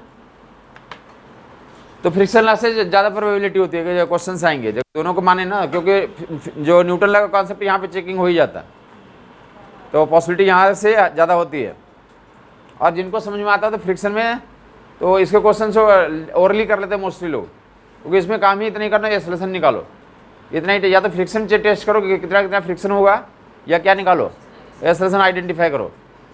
आगे सॉल्यूशन से आगे अगर टेंशन में ले जाएंगे तो इक्वेशन बना के टेंशन निकाल लोगे। तो पहले तो स्मूथ सरफेस पे बातचीत स्टार्ट करते हैं, ऊपर देखता रहेगा। स्मूथ सरफेस पे याद होगा लोगों को डायग्राम, सॉल्यूशन ही बताते हैं स्मूथ सरफेस पे। तो नेट फोर्स mg और टोटल मास तो ए की वैल्यू g/2 और टेंशन की वैल्यू m इंटू ए, तो टेंशन की वैल्यू mg/2। क्लियर है यहाँ तक? टेंशन की वैल्यू तो निकाल लोगे t equal to m into a से, तो mg/2 है। तो स्मूथ सरफेस पे ऐसा काम कर लिया। ऊपर देखते रहेगा, मतलब ऑलरेडी ये लिखा हुआ आपके पास, फिर से लिखने की जरूरत नहीं है। ऊपर देखेंगे अगर 4 किलो ऊपर देखते रहेगा, लिखने की जरूरत नहीं है, इनको देखने की जरूरत है। लेकिन अब एक्सप्रेशन बता देंगे स्मूथ ही है, अभी भी उतना ही आ जाएगा, g/2 आ जाएगा। क्योंकि पिछले केस में एक्सलेशन की वैल्यू मास से तो इंडिपेंडेंट ही था ना, वो 4 किलो ले या 2 किलो ले या m और m ले, g/2 ही आया था ना। कैसे निकालोगे g/2 साहब? चुप रहेंगे, इनको बोलने देंगे। नेट फोर्स कितना बताओगे? 40 और टोटल मास 8, 40/8 5 आ जाएगा। ठीक है, या क्या लिखोगे 4g/8, g/2 एक्सलेशन की वैल्यू आ जाएगी। एक्सलेशन की वैल्यू कितनी आ जाएगी? समझ आ गया होगा लोगों को? तो एक्सलेशन तुमने निकाल लिया, एक्सलेशन निकाल गया तो क्या करेंगे? ऊपर से टेंशन निकाल लेंगे। अब ऊपर देगा, अगर बोला जाए कि यहाँ पे आप कितने, अगर तुमसे बोला जाए कि 8 न्यूटन का फोर्स, अगर अब एक्सलेशन बताना, ये किया था ना पहले न्यूटन लॉ में, कितना यहाँ पे 40 - 8 32, नेट फोर्स 32 हो जाएगा। और टोटल मास कितना हमारा 32/8, 4 मीटर पर सेकंड स्क्वायर। एक्सेलरेशन की वैल्यू 4 मीटर पर सेकंड स्क्वायर। मतलब मैं बोलना चाहता हूँ कि डेफिनेटली पहले वाले केस से पहले 5 था, अब कितना आ गया? 4 आ गया, घट गया, क्योंकि फोर्स पीछे लग रहा है। हाँ, अगर इस केस में क्या निकालना होगा? टेंशन।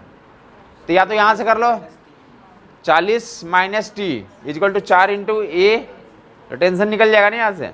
या तो यहाँ से निकाल लो, या t - 8 इक्वल टू 4 इंटू ए, यहाँ से टेंशन निकाल लोगे। तो हमारे आंसर से मोस्टली लोग यहाँ तक ए और टी की वैल्यू निकाल सकते हैं। हर एक लोग ए और टी की वैल्यू यहाँ निकाल सकते हैं। हाँ या नहीं? अब क्या निकालना है? सी ऊपर देगा। मैं बोल रहा हूँ कि ऑलरेडी ये क्वेश्चन आपके पास लिखा हुआ है, आंसर जवाब देने में तो इसकी जरूरत थी कि आप देख लिए डायग्राम को, सभी को जवाब दे देना चाहिए कि नेट फोर्स कितना है, तो 40 - 8 है, तो 32 है। टोटल मास कितना है 8, तो 4 मीटर पर सेकंड स्क्वायर एक्सेलरेशन आ गया। और टेंशन के लिए तो 40 - t इक्वल टू 4 इंटू ए कर लोगे तो टेंशन निकल जाएगा। या वहाँ से t - 8 equal to m into a, तो टेंशन निकल जाएगा। तो कैसे भी टेंशन आपने निकाली वहाँ से, यहाँ से। ठीक है यहाँ तक? ठीक है। अब देखो इसी क्वेश्चन को फ्रिक्शन में चेंज कर दो तो आंसर भी वही रहेगा, आंसर वही रहेगा। मैं बोलना चाहता हूँ कि ऑलरेडी ये फ्रिक्शन के कॉन्सेप्ट हमने न्यूटन में कर रखा है। इसी क्वेश्चन को बोला जाएगा कि अभी अब ऑब्जेक्ट जो है तो रफ सरफेस पे रखा हुआ है। अब एक्सेलरेशन और टेंशन बताओ, ध्यान देखोगे। लिमिटिंग फ्रिक्शन ये कितना है? नॉर्मल की वैल्यू 40 है, एन की वैल्यू 40 है। Limiting friction 0.2 into 40, 8 Newton, 8 Newton limiting है। और इधर कितना स्पूल कर रहा है? लिमिटिंग कम है, लिमिटिंग कम है तो मतलब क्या हो गया? 40 नीचे लग रहा है, पीछे कितना लग रहा है? 8 लग रहा है, तो चलेगा। तो मैं बोलना चाहता हूँ कि फिर से अभी भी एक्सेलरेशन पूछेगा, अभी एक्सेलरेशन पूछेगा, सिस्टम का एक्सेलरेशन बताओ रफ सरफेस पे रखा हुआ, क्या रखा हुआ रफ पे। तो मैं बोल रहा हूँ पीछे वाला क्वेश्चन ही है वो, बस ये म्यू के टर्म्स में दिया हुआ फाइंड नंबर। हाँ म्यू के टर्म्स में नहीं दिया हुआ। बेसिकली क्या दिया हुआ? पूरी स्टोरी सुनोगे, पूरी स्टोरी ये है कि इसी क्वेश्चन को है, एक्चुअल एक्सपेरिमेंटल क्वेश्चन कहाँ वाला है? फ्रिक्शन वाला। बट इसी क्वेश्चन को न्यूटन में क्या डाल के दिखा दिया? अगर न्यूटन में जब आप स्मूथ सर्फेस पे पढ़ते हैं तो फोर्स अलग से 8 न्यूटन दिखा के कर दिया कि तुम वहाँ पे कर लो। वो 8 न्यूटन का फोर्स कुछ अलग भी हो सकता है। 8 न्यूटन का फोर्स या तो डायरेक्ट दिखा दिया, कांस्टेंट फोर्स 8 लग रहा है स्मूथ सर्फेस पे, या रफ सर्फेस पे कितना दिखा दिया? ये दिखा दिया कोएफिशिएंट ऑफ फ्रिक्शन है। या बोल दिया कल को पीछे कोई और फोर्स लेकर लगा दिया, क्या लगा सकता है वो? अरे इलेक्ट्रिक फील्ड लगा दिया, वहाँ पे कोई फोर्स डेवलप हो जाएगा पीछे की तरफ। Net force by total mass से निकालो। नहीं समझ में आ रही बात? एक्चुअल एक्सपेरिमेंट क्या है? फ्रिक्शन म्यू दे करके क्वेश्चन पीछे 8 न्यूटन होता है, एक्सेलरेशन निकालने को होता है। बट जब तुम्हें फ्रिक्शन का इंट्रोडक्शन नहीं दिया गया था तो क्या कर देते? पीछे अलग से एक कांस्टेंट फोर्स दिखा देते हैं। हाँ या नहीं? सुन लिया बात? अब एक्सेलरेशन निकाल लोगे यहाँ पे। अब क्वेश्चन किसका बन गया ये? मैं बोलना ये चाहता हूँ कि न्यूटन में काफ़ी क्वेश्चन हमने फ्रिक्शन वाले कर लिया था, जहाँ पे ऑलरेडी हमने फोर्स का मैग्नीट्यूड दे दिया था। अब वहाँ पे उसी फोर्स का मैग्नीट्यूड अब यहाँ पे क्या करना होगा, कैलकुलेट करना होगा फ्रिक्शन वाले फार्मूले से, या तो म्यू एस इंटू एन करके या म्यू के इंटू एन करके करना होगा। बेसिक फंडा वही लगेगा, net force by total mass. समझ आई बात नहीं है? जो पहले यहाँ पे 8 न्यूटन दिखा देते थे, अब तुम्हें पता होना चाहिए कि फ्रिक्शन की वैल्यू कितनी होती है, म्यू इंटू एन होती है। तो 8 न्यूटन गुना पहले करके निकालोगे, अब बताओगे 40 माइनस 8, 32 बाई 8 करोगे तो 4 मीटर पर सेकंड स्क्वायर फिर से आ जाएगा। समझ आई बात? कुछ क्या समझ में आया बेटा? बोलेंगे न्यूटन में जैसे कर रहे थे net force by total mass, वैसे करेंगे। एक एक्स्ट्रा फोर्स क्या जुड़ गया, फ्रिक्शन, जिसकी मैग्नीट्यूड कैसे निकालते हैं, म्यू एस इंटू एन से या म्यू के इंटू एन से। समझ आई बात? इतना ही करना था। तो एक टाइप ऑफ क्वेश्चन न्यूटन वाले पूरा पूरा रिपीट मिल जाएंगे। ए की वैल्यू यहाँ लिख लें, टी की वैल्यू निकाल के रख देता हूँ, ए एंड टी की वैल्यू निकाल के रख देता हूँ। ए की वैल्यू देख लोगे 40, और ये कितना 40 ये है। जी की वैल्यू 10 लिए काम कर रहा हूँ, ये 8 न्यूटन। ये 8 कैसे आ गया, समझ में आया तुम्हें? म्यू इंटू एन से। जिनको नहीं समझ में आया तो देख लेंगे। ये नॉर्मल की वैल्यू कितनी है, नॉर्मल की वैल्यू 40, नॉर्मल 40 और लिमिटिंग 0.2 इंटू एन।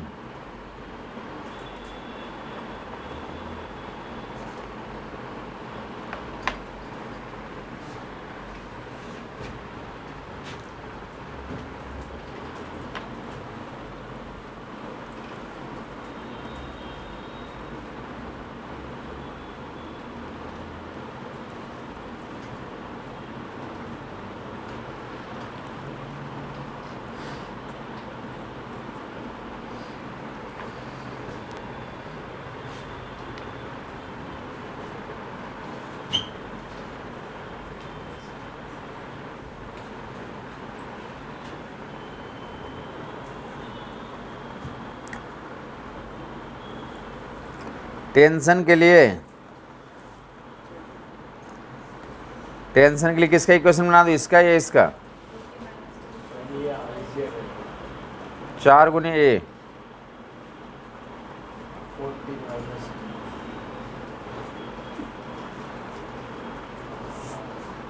ए की वैल्यू कितनी,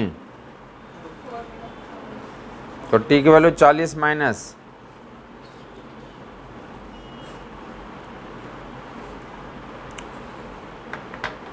एक्सेलरेशन निकाल लिया, टेंशन निकाल लिया। न्यूटन का पूरा गेम ऑलरेडी ये क्वेश्चन हमने न्यूटन में कर रखा था। किसी को कन्फ्यूजन है बोल देगा। मैं बोलना बस इतना चाहता हूँ कि न्यूटन का कॉन्सेप्ट को आगे बढ़ा दिया है, एक नया फोर्स जुड़ गया, और इस सीरीज में आगे सर्कुलर मोशन पढ़ेंगे तो अगला चैप्टर में फिर से 1-2 फोर्स जुड़ जाएंगे। मतलब मैं बोलना चाहता हूँ कि बेसिक फंड आपको दे दिया गया, अब जो आगे चैप्टर्स मिलेंगे तो उसमें नया फोर्स पहले जुड़ता जाएगा।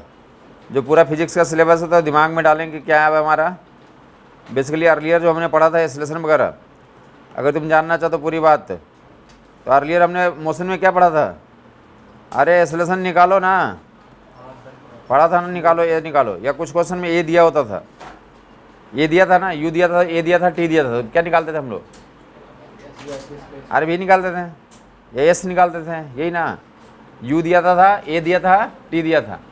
वो सब क्वेश्चंस का तो स्रोत कहाँ से था, वो जो ए आते थे कहाँ से आते थे, अरे इन्हीं क्वेश्चंस का ए निकलता है, उन्हीं को उस चैप्टर में डाल दिया जाता था। समझ आई बात नहीं है? एक्सपेरिमेंटली मोशन में एक्सेलरेशन कहाँ से आएंगे, और जब मोशन यहाँ से होगा तो इन्हीं का एक्सेलरेशन को वहाँ पे हमने कर लिया ऑलरेडी, इसलिए यहाँ पे एक्सेलरेशन निकालने के बाद तो फिनिश कर दूंगा। चलें, उतना समझने की जरूरत नहीं है। आप यहाँ देख लें क्या हमारे पास, एक बार जो देख लेंगे M2 और M1 दे करके नीट 2015 में सवाल पूछा हो कि ए निकालो टी निकालो, ये नीट टी पूछें डायरेक्ट। ये पहले तो स्मूथ सरफेस बता दें, और बेसिकली 2015 में जो सवाल है रफ सरफेस के लिए पूछा गया। किसके लिए पूछा गया? अगर स्मूथ है तो कितना आंसर दे देंगे, जल्दी बता दोगे? M2G/M1 प्लस और टी की वैल्यू M1 इंटू ए। स्मूथ पे बोल रहा हूँ, किस पे पूछ रहा हूँ, समझ आ गया होगा? रफ पे बता देंगे, ऊपर देगा रफ पे। मैं बोला नीट 2015 के प्रीवियस ईयर में देखोगे ये सवाल दिख जाएगा तुम्हें, बाकी सॉल्यूशन भी तुम्हें समझ में आ गया होगा, लिख के दिखा देता हूँ। कि नीचे लगेगा M2G और इधर कितना लगेगा M2G और यहाँ पे कितना लगेगा म्यू M1G। नेट फोर्स कौन बताएगा? समझने की कोशिश करें, बता दिया क्वेश्चन का सोर्स आपको बता दिया। बाकी अब लिखने वाली बात है, सॉल्यूशन भी ऑलमोस्ट तुम्हें तैयार हो चुका है।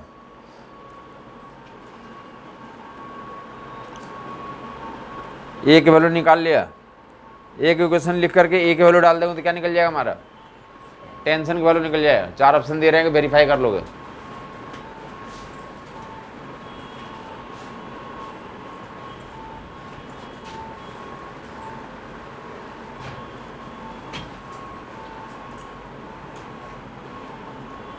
सर इसमें हमने M2 को ज़्यादा माना है, M2 ग्रेटर। हाँ जी, वैसे M1 M2 की वैल्यू कुछ नहीं मेंशन किया ना, टेंशन निकालने के लिए बोला हो तो मानना पड़ेगा कि चल रहा है ये। M2 M1 पता होता ना। बाकी यहाँ पे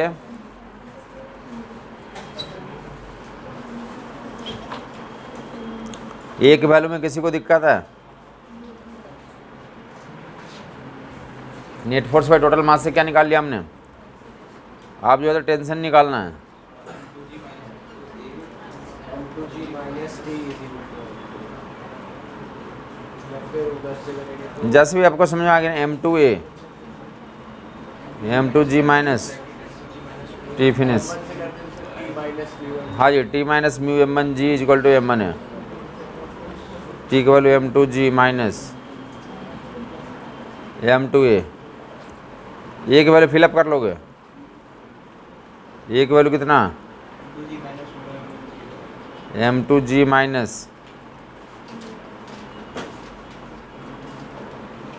M1 प्लस M2 फिनिश।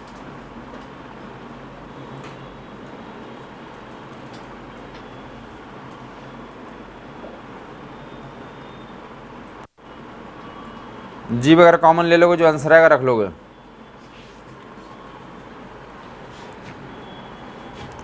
सभी जगहों पे क्या कॉमन आउट है? तो M2G इस पूरे में कॉमन आउट हो गया। यहाँ भी M2G और यहाँ भी क्या हो गया? M2 और यहाँ से कॉमन हो जाएगा 1 माइनस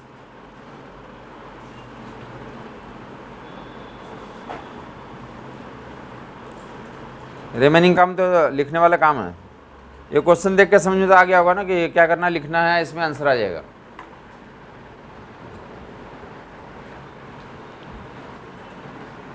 हमें पता हो गया था कि ए निकालेंगे, फिर एक ही क्वेश्चन लिख के टी निकल जाता है। ऐसे क्वेश्चंस को बोलते हैं क्या कि ऐसे क्वेश्चंस को करने में तो लंबा टाइम लगना पड़ता है, तो इसको बोलते हैं लास्ट में करते हैं। समझ आया? तो क्वेश्चन पढ़ने के साथ हमें पता चलेगा ए निकालो और टी निकालो, तो इसमें लिख के लंबा करना पड़ेगा। तो इसको क्या बोलते हैं? सेकेंड राउंड में करते हैं। क्या करते हैं इसको? हमें पता है सब कुछ मेथड, बट हम जानते हैं कि क्या करना पड़ेगा, कैलकुलेशन करना पड़ेगा, वैल्यू रख करके सोल्व करना पड़ेगा पूरा। समझ आई बात? नहीं आई? तो बोलते हैं ना कि एग्जामिनेशन में जाते तो 3 टाइप के क्वेश्चन थे, जिसमें क्या होता है, एक तो डायरेक्टली देखने के साथ पता चल जाता है। उसमें क्या होता है, तो डायरेक्टली तो थ्योरेटिकल पॉइंट आते हैं या ग्राफ वाले क्वेश्चन होते हैं। और दूसरा क्वेश्चन डायरेक्ट देखने के साथ हमारा सोल्यूशन पता चल जाता है कि सोल्यूशन ऐसे ऐसे होगा, बट करना पड़ेगा उसको। समझ आई बात? नहीं। तीसरा टाइप होता है जिसमें क्या होता है कि क्वेश्चन एक बार में पढ़े हैं और थोड़े थोड़े आइडिया लग रहा है कि ऐसा ऐसा होगा, लेकिन क्लियर पता नहीं चल रहा है, तो थर्ड राउंड में करते हैं। समझ आई बात? नहीं। तो ये डेफिनेटली दिख गया कि इसमें हमें पता है कि कैलकुलेशन करेंगे, हमारे आंसर डेफिनेटली आ जाएंगे। और डिपेंडिंग ऑन कि हमारा लेवल क्या है, उस पर भी डिपेंड करता है कि हमें पहले राउंड में करना है, दूसरे में, तीसरे में क्या करना है। वो सबके लिए एक ही नियम लागू नहीं होता वहाँ पे एग्जामिनेशन हॉल में। जिनका जैसा लेवल उसके अनुसार से वो काम करते हैं। मान लिया किसी को हाँ जी, हाँ जी, हाँ जी, M1 कॉमन लेके तो सॉल्यूशन भी सही आ गया। M1 M2G 1 plus mu by M1 plus M2।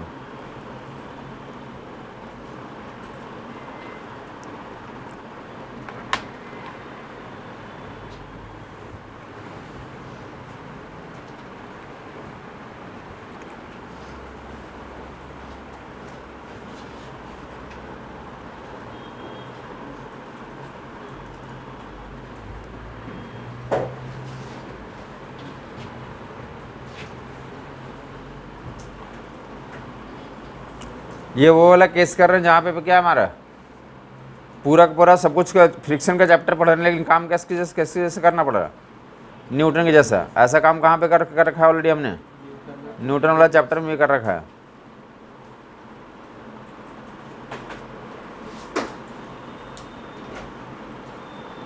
एक और क्वेश्चन एग्जैक्टली न्यूटन का टाइप ही है, ये नीट 2014 में सवाल था, देख लेंगे फटाफट।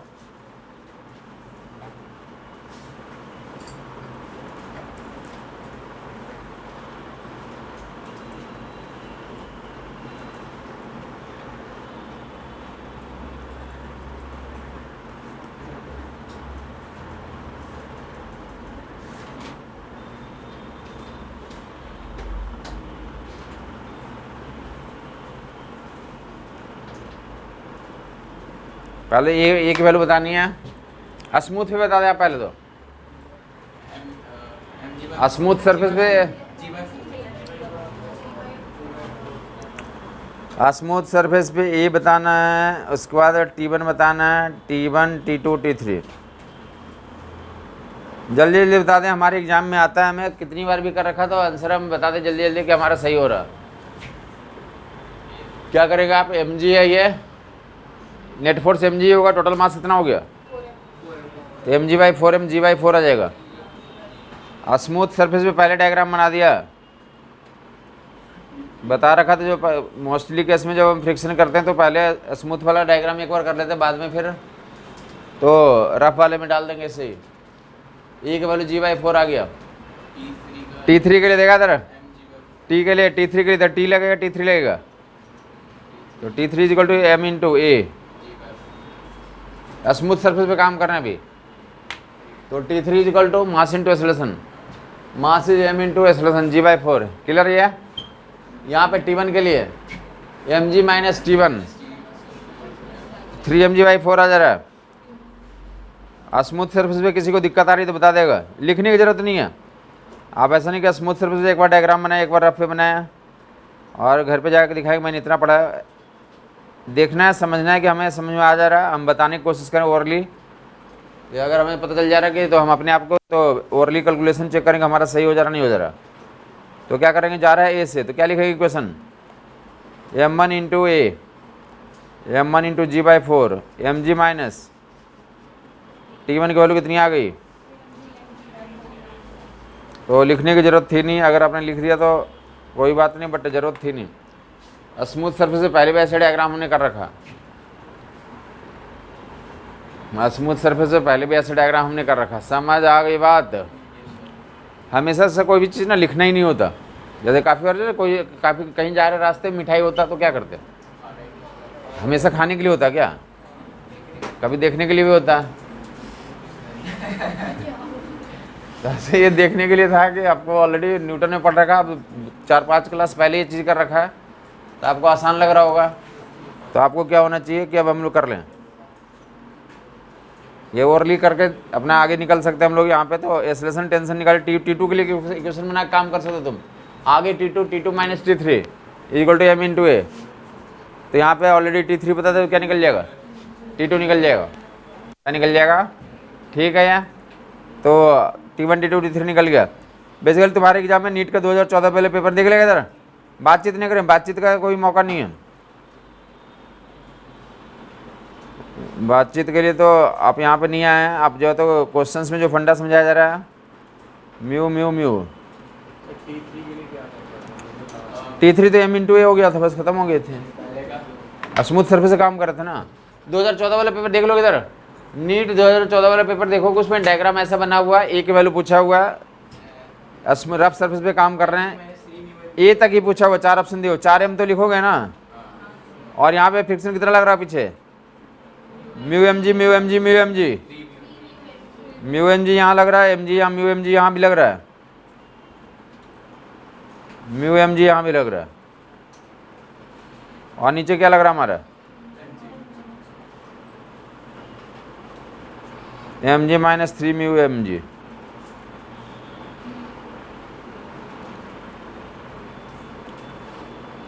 mg कॉमन आउट हो गया,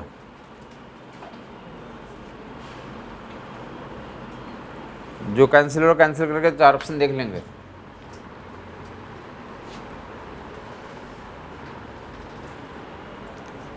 में डायग्राम बना होता है, हमें ये पता होता है ऐसे किया जाता है, कर भी लिया, देख भी लिया। बाकी T1 T2 T3 निकालना निकाल लोगे आप। ये निकल गया तो बस अब जो पहले जो स्मूथ सरफेस पे करा था, एक्स्ट्रा काम क्या हो जाएगा हमारा। T1 में तो फ्रिक्शन भी नहीं आएगा, T2 और T3 के लिए फ्रिक्शन भी काउंटिंग कर लोगे। ठीक है। ये एक वैल्यू में किसी को दिक्कत है बता देगा,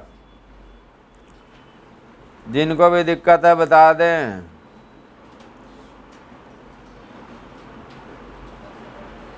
एक वैल्यू याद हो गया होगा लोगों को। आप देखा इधर, यहाँ पे T1 का क्वेश्चन बना था, वैसे जब एग्जाम में आया था तो T1 नहीं पूछा गया था, कोई ए तक ही पूछा गया था।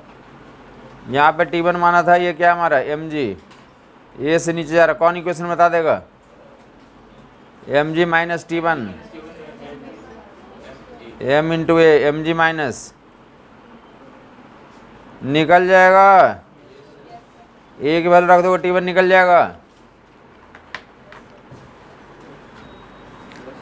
समझ आ गया होगा लोगों को।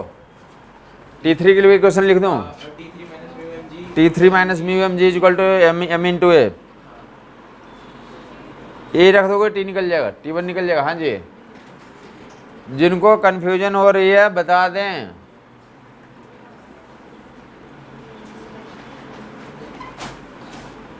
ये प्रोसीड्योर ये है कि हर एक को समझ के लिखने की आदत होनी चाहिए, समझाया जा रहा है, सिर्फ लिखने पे भरोसा ना रखें।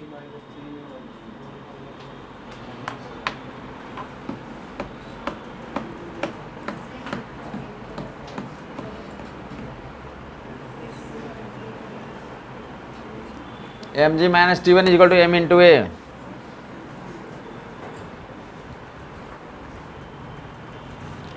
आगे किसी को क्वेश्चन चाहिए तो कोई अब रहा नहीं उसमें करने को।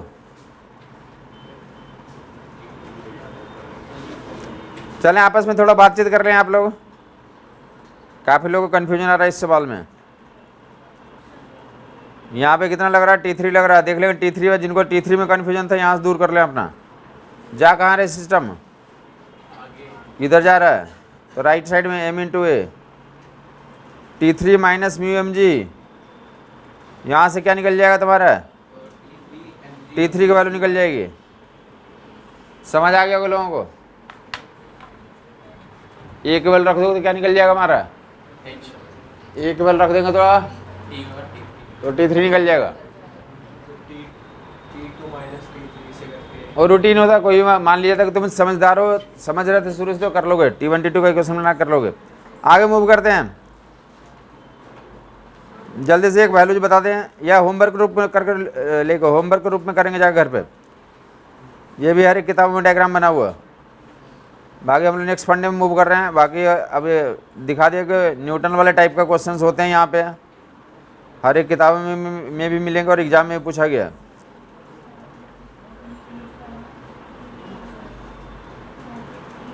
लिख लेंगे, होमवर्क रूप में घर पे करेंगे ये।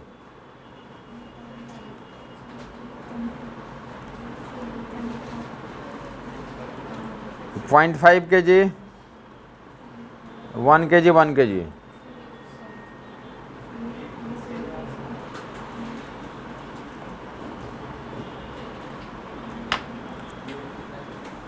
स्मूथ पे जल्दी बता दोगे। स्मूथ के लिए पहले तो आंसर बता दें आप लोग।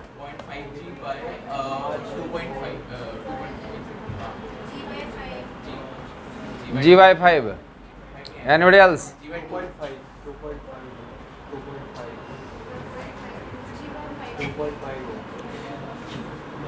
G/5 ओके, G/5 2 मीटर पर सेकेंड स्क्वायर कितना आ रहा है? अरे नेट फोर्स में कितना था, 5 आ जाएगा। 0.5 इंटू जी 5 न्यूटन नेट फोर्स है, 5 न्यूटन। टोटल मास कितना?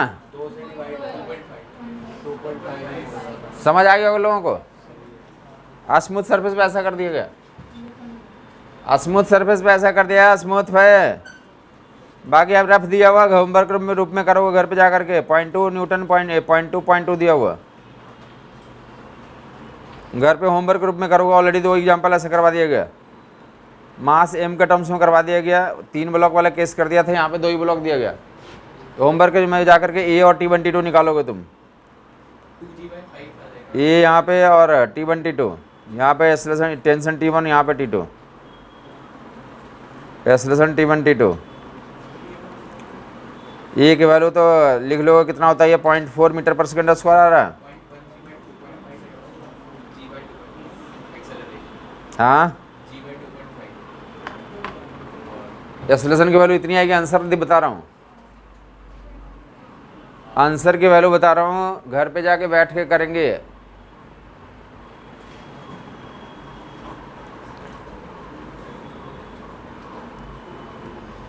और T1 की वैल्यू 4.8 न्यूटन और T2 की वैल्यू 2.4 न्यूटन। आगे मूव करते हैं, ये कॉन्सेप्ट आप घर पे बैठ के करेंगे आप।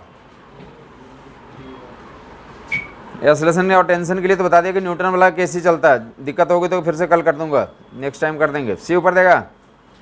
दूसरा एक केस होता, क्या करना, स्टार्ट करने का केस होता, रफ सरफेस से ब्लॉक रखा हुआ,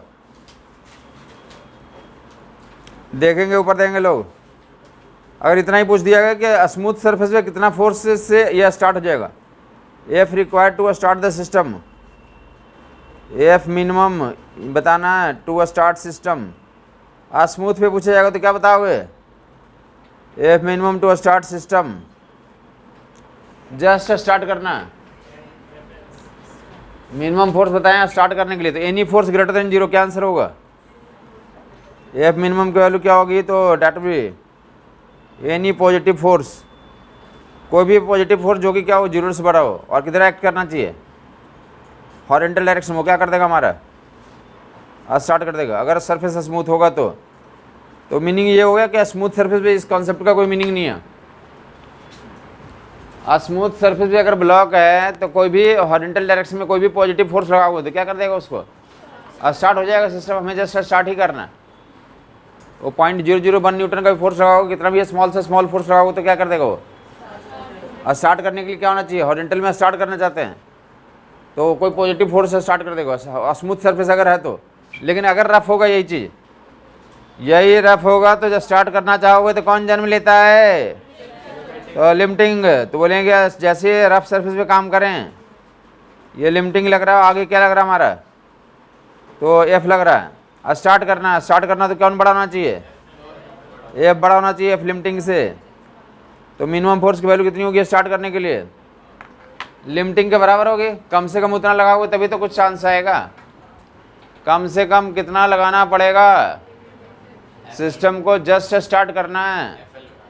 2 तरह का स्टार्टिंग होता है, ये क्या होना, जस्ट स्टार्ट करना, और दूसरा क्या करना, एक्सेलरेट करना। तो जब जस्ट स्टार्ट करना हो तो इससे बड़ा कोई भी फोर्स लगा ले।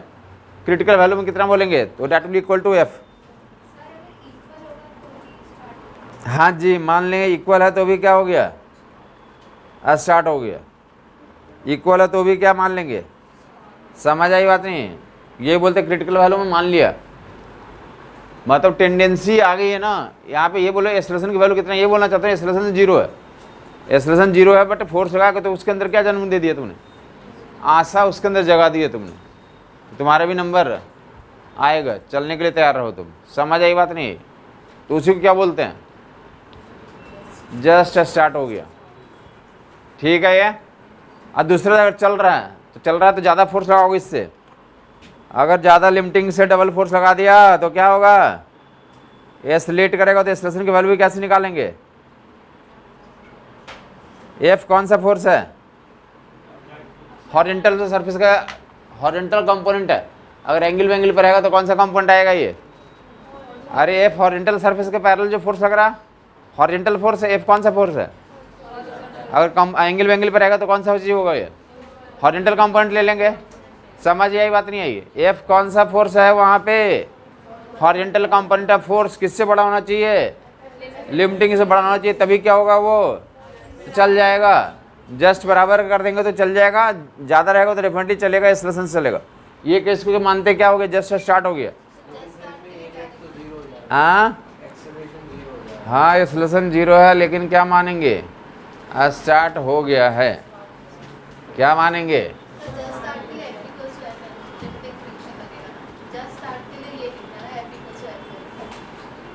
जैसे स्टार्ट करना, लिमिटिंग के बराबर फोर्स लगा दो, क्या हो गया, जैसे स्टार्ट हो गया।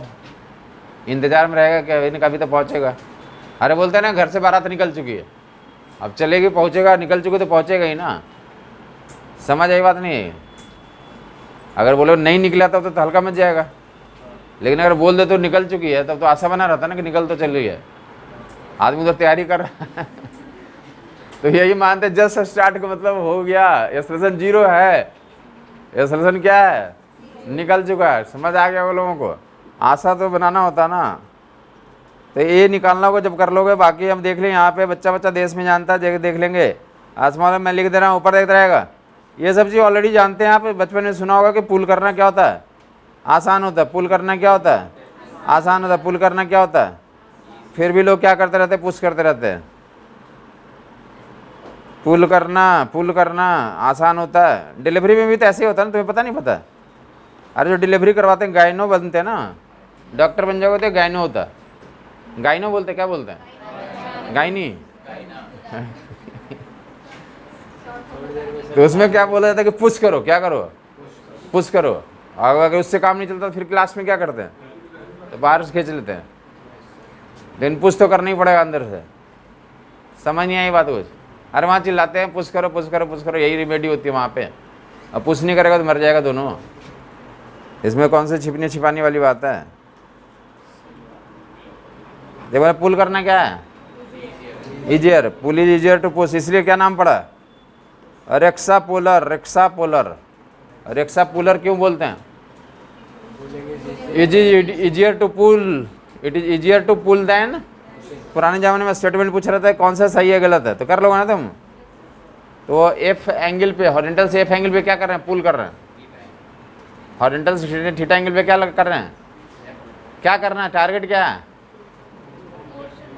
तो टारगेट ये स्टार्ट हो, जस्ट स्टार्ट हो जाए, क्या हो जाए, जस्ट स्टार्ट हो जाना। समझ आ गया होगा लोगों को, जस्ट स्टार्ट हो जाना। जस्ट स्टार्ट हेडिंग डाल देगा, जस्ट स्टार्ट। समझ आ गया होगा लोगों को। ये काफ़ी ना कॉमन सा ना, काफ़ी प्रैक्टिस में देखोगे कि गाड़ियों पे क्या लिखा रहता है, गाड़ियों पे फूल माला सजाए रहते हैं और पीछे लिखा रहता है जस्ट मैरिड। नहीं देखा कभी, तो बस समझ जाता ना कि हो गया है। तो वैसे जस्ट स्टार्ट हो गया, आगे का थोड़ी गेम पूरा दिखाते हैं कि आगे गेम चल रहा है। पूरा जो स्टार्ट हो गया वहीं तक, अपने हिंदी सिनेमा भी देखते होगे, उसमें भी यहीं तक दिखाते हैं जस्ट मैरिड। वहीं पे पिक्चर क्या हो जाती है फिर, तो वहीं पे जस्ट स्टार्ट हो गया, हमारा काम हो गया। बाकी एक्सेलेशन वगैरह तो निकालने, आगे का मतलब मैरिज हो गया तो पता ही कि बच्चा होगा, ये होगा वो होगा। अब कौन इसमें इंटरेस्ट, किसी को इंटरेस्ट नहीं रहता। समझ आई बात नहीं, यहीं तक ये क्रिटिकल केस है, यही क्लाइमेक्स होता है। समझ आ गया वो लोगों को। जस्ट स्टार्ट में देखेगा इधर रफ सरफेस पे पढ़ रहे हैं, जब रफ सरफेस पे फंडा क्या होगा, बेसिक फंडा इतना ही, F cos theta will be more than F L.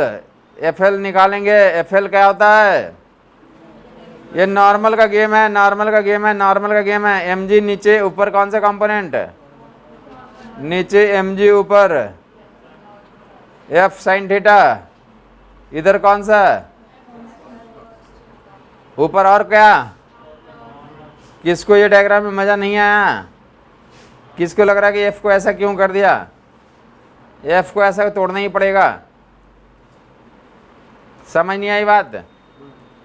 तो that will be N plus F sine theta is equal to, क्या निकालूंगा यहाँ पहले, एन नॉर्मल निकालूंगा। नॉर्मल क्यों निकालते हैं, ताकि लिमिटिंग पता चल जाए। पूरी ज़िंदगी यही काम करूँगा कि नॉर्मल निकालूंगा। क्यों निकालूंगा, ताकि लिमिटिंग पता चल जाएगा। और लिमिटिंग से क्या करूंगा, सबसे बड़ा होता है लिमिटिंग क्या होता है।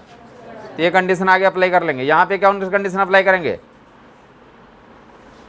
यहाँ पे बस लगा दूंगा, ये म्यू से लगा दें, लिमिटिंग निकाल लें, म्यू म्यू म्यू, लिमिटिंग की value mu N. Vertical equilibrium से क्या निकाल लिया, एन निकाल लिया।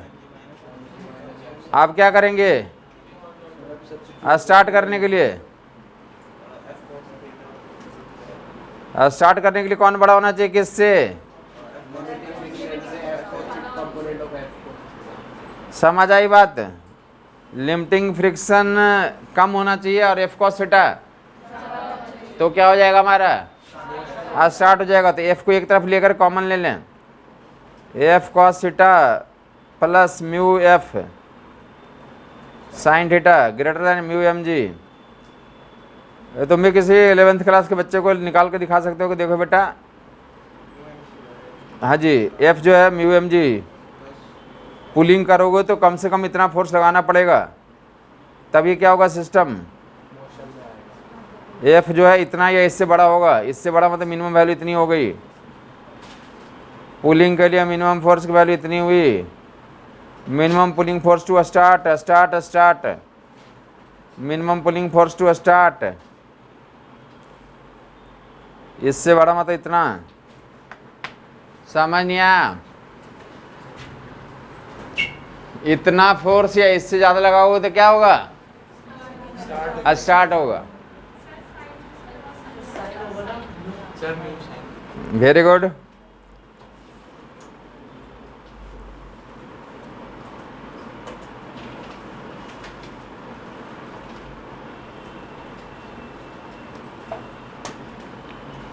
इतना फोर्स या इससे ज़्यादा होगा तो क्या होगा, जैसे स्टार्ट हो गया यहीं पे छोड़ देंगे हम लोग। अगर इससे ज़्यादा लगा दिए तो क्या कर लोगे, एक्सेलरेशन निकाल लेंगे, horizontal component minus limiting by mass से डिवाइड करके क्या निकाल लोगे, समझ आ गया। वो वाला पार्ट मान लीजिए था कि कर लेता आदमी, यहाँ तक यही क्लाइमेक्स का केस होता, हाँ या नहीं, याद रह जाएगा। लिमिटिंग वैल्यू इतनी आगे डायरेक्ट यूज करूँगा चैप्टर में चल करके, तो होमवर्क ग्रुप में निकाल लोगे जा करके। इससे पुशिंग करना टफ होता है, किसके रिस्पेक्ट में, पुल के रिस्पेक्ट में, थीटा एंगल में पुश कर रहा हूँ, तो यहाँ पे एफ की मिनिमम वैल्यू निकालूंगा स्टार्ट करने के लिए, तो उतना ही आएगा। नीचे क्या जाएगा तो कॉस थीटा माइनस आ जाएगा बस, mu M G cos theta minus mu sine theta. Definitely दिख रहा होगा कि पुशिंग में ज़्यादा फोर्स लगाना पड़ता है। बचपन में एक एक्सपेरिमेंट करा होगा घर पे तुमने, कभी गार्डनिंग करा होगा ना, तो गार्डनिंग करने वाली मशीन आती है, तो वहाँ पे यही फंडा लगता है। जो भी गार्डनिंग तुमने करा हो या जो कर रहा होता है, तो दो चीज़ करता है, या तो गार्डनिंग कर रहा था तो घास काटता है, वो मशीन होती है ना, तो घास काटते समय मशीन को आगे रखता है पीछे रखता है, वो आगे रखता है। आगे रखता है तो क्या करेगा, पुश करेगा, पुश करेगा तो नॉर्मल क्या होगा, ज़्यादा होगा, फ्रिक्शन क्या होगा, ज़्यादा होगा, तो कटेगा घास। तब क्या काटना है तो बढ़ाना होगा ना नॉर्मल, अरे नॉर्मल बढ़ाना तो कांटेक्ट में लाना पड़ेगा, तो कटेगा वो। और जब उसको स्टोर रूम में रखना होता है तो कैसे करता है वो, पीछे खींच के पुल करते हुए जाता है ना। समझ में आई बात। सवाल ही पूछ रहते हैं कि काटते समय मशीन को आगे रखता है और ले जाते समय पीछे रखता है, क्यों ऐसा करता है, तो काटते समय नॉर्मल को बढ़ाता है, कांटेक्ट को बढ़ाएगा तब कटेगा वो, ठीक है। या यही सवाल ले पूछा रहता है ए और आर में कि पुल करना आसान है, पुश करना मुश्किल है, ये सही बात है। और रीजन क्या होगा इससे सही, नॉर्मल। हाँ जी, कि पुल में नॉर्मल कम होता, पुल में नॉर्मल कम होता है, इसलिए अपने आप कंटिन्यू हो जाएगा। नॉर्मल कम हुआ, लिमिटिंग कम हो जाएगा, और पुश में क्या हो जाएगा हमारा, ओके।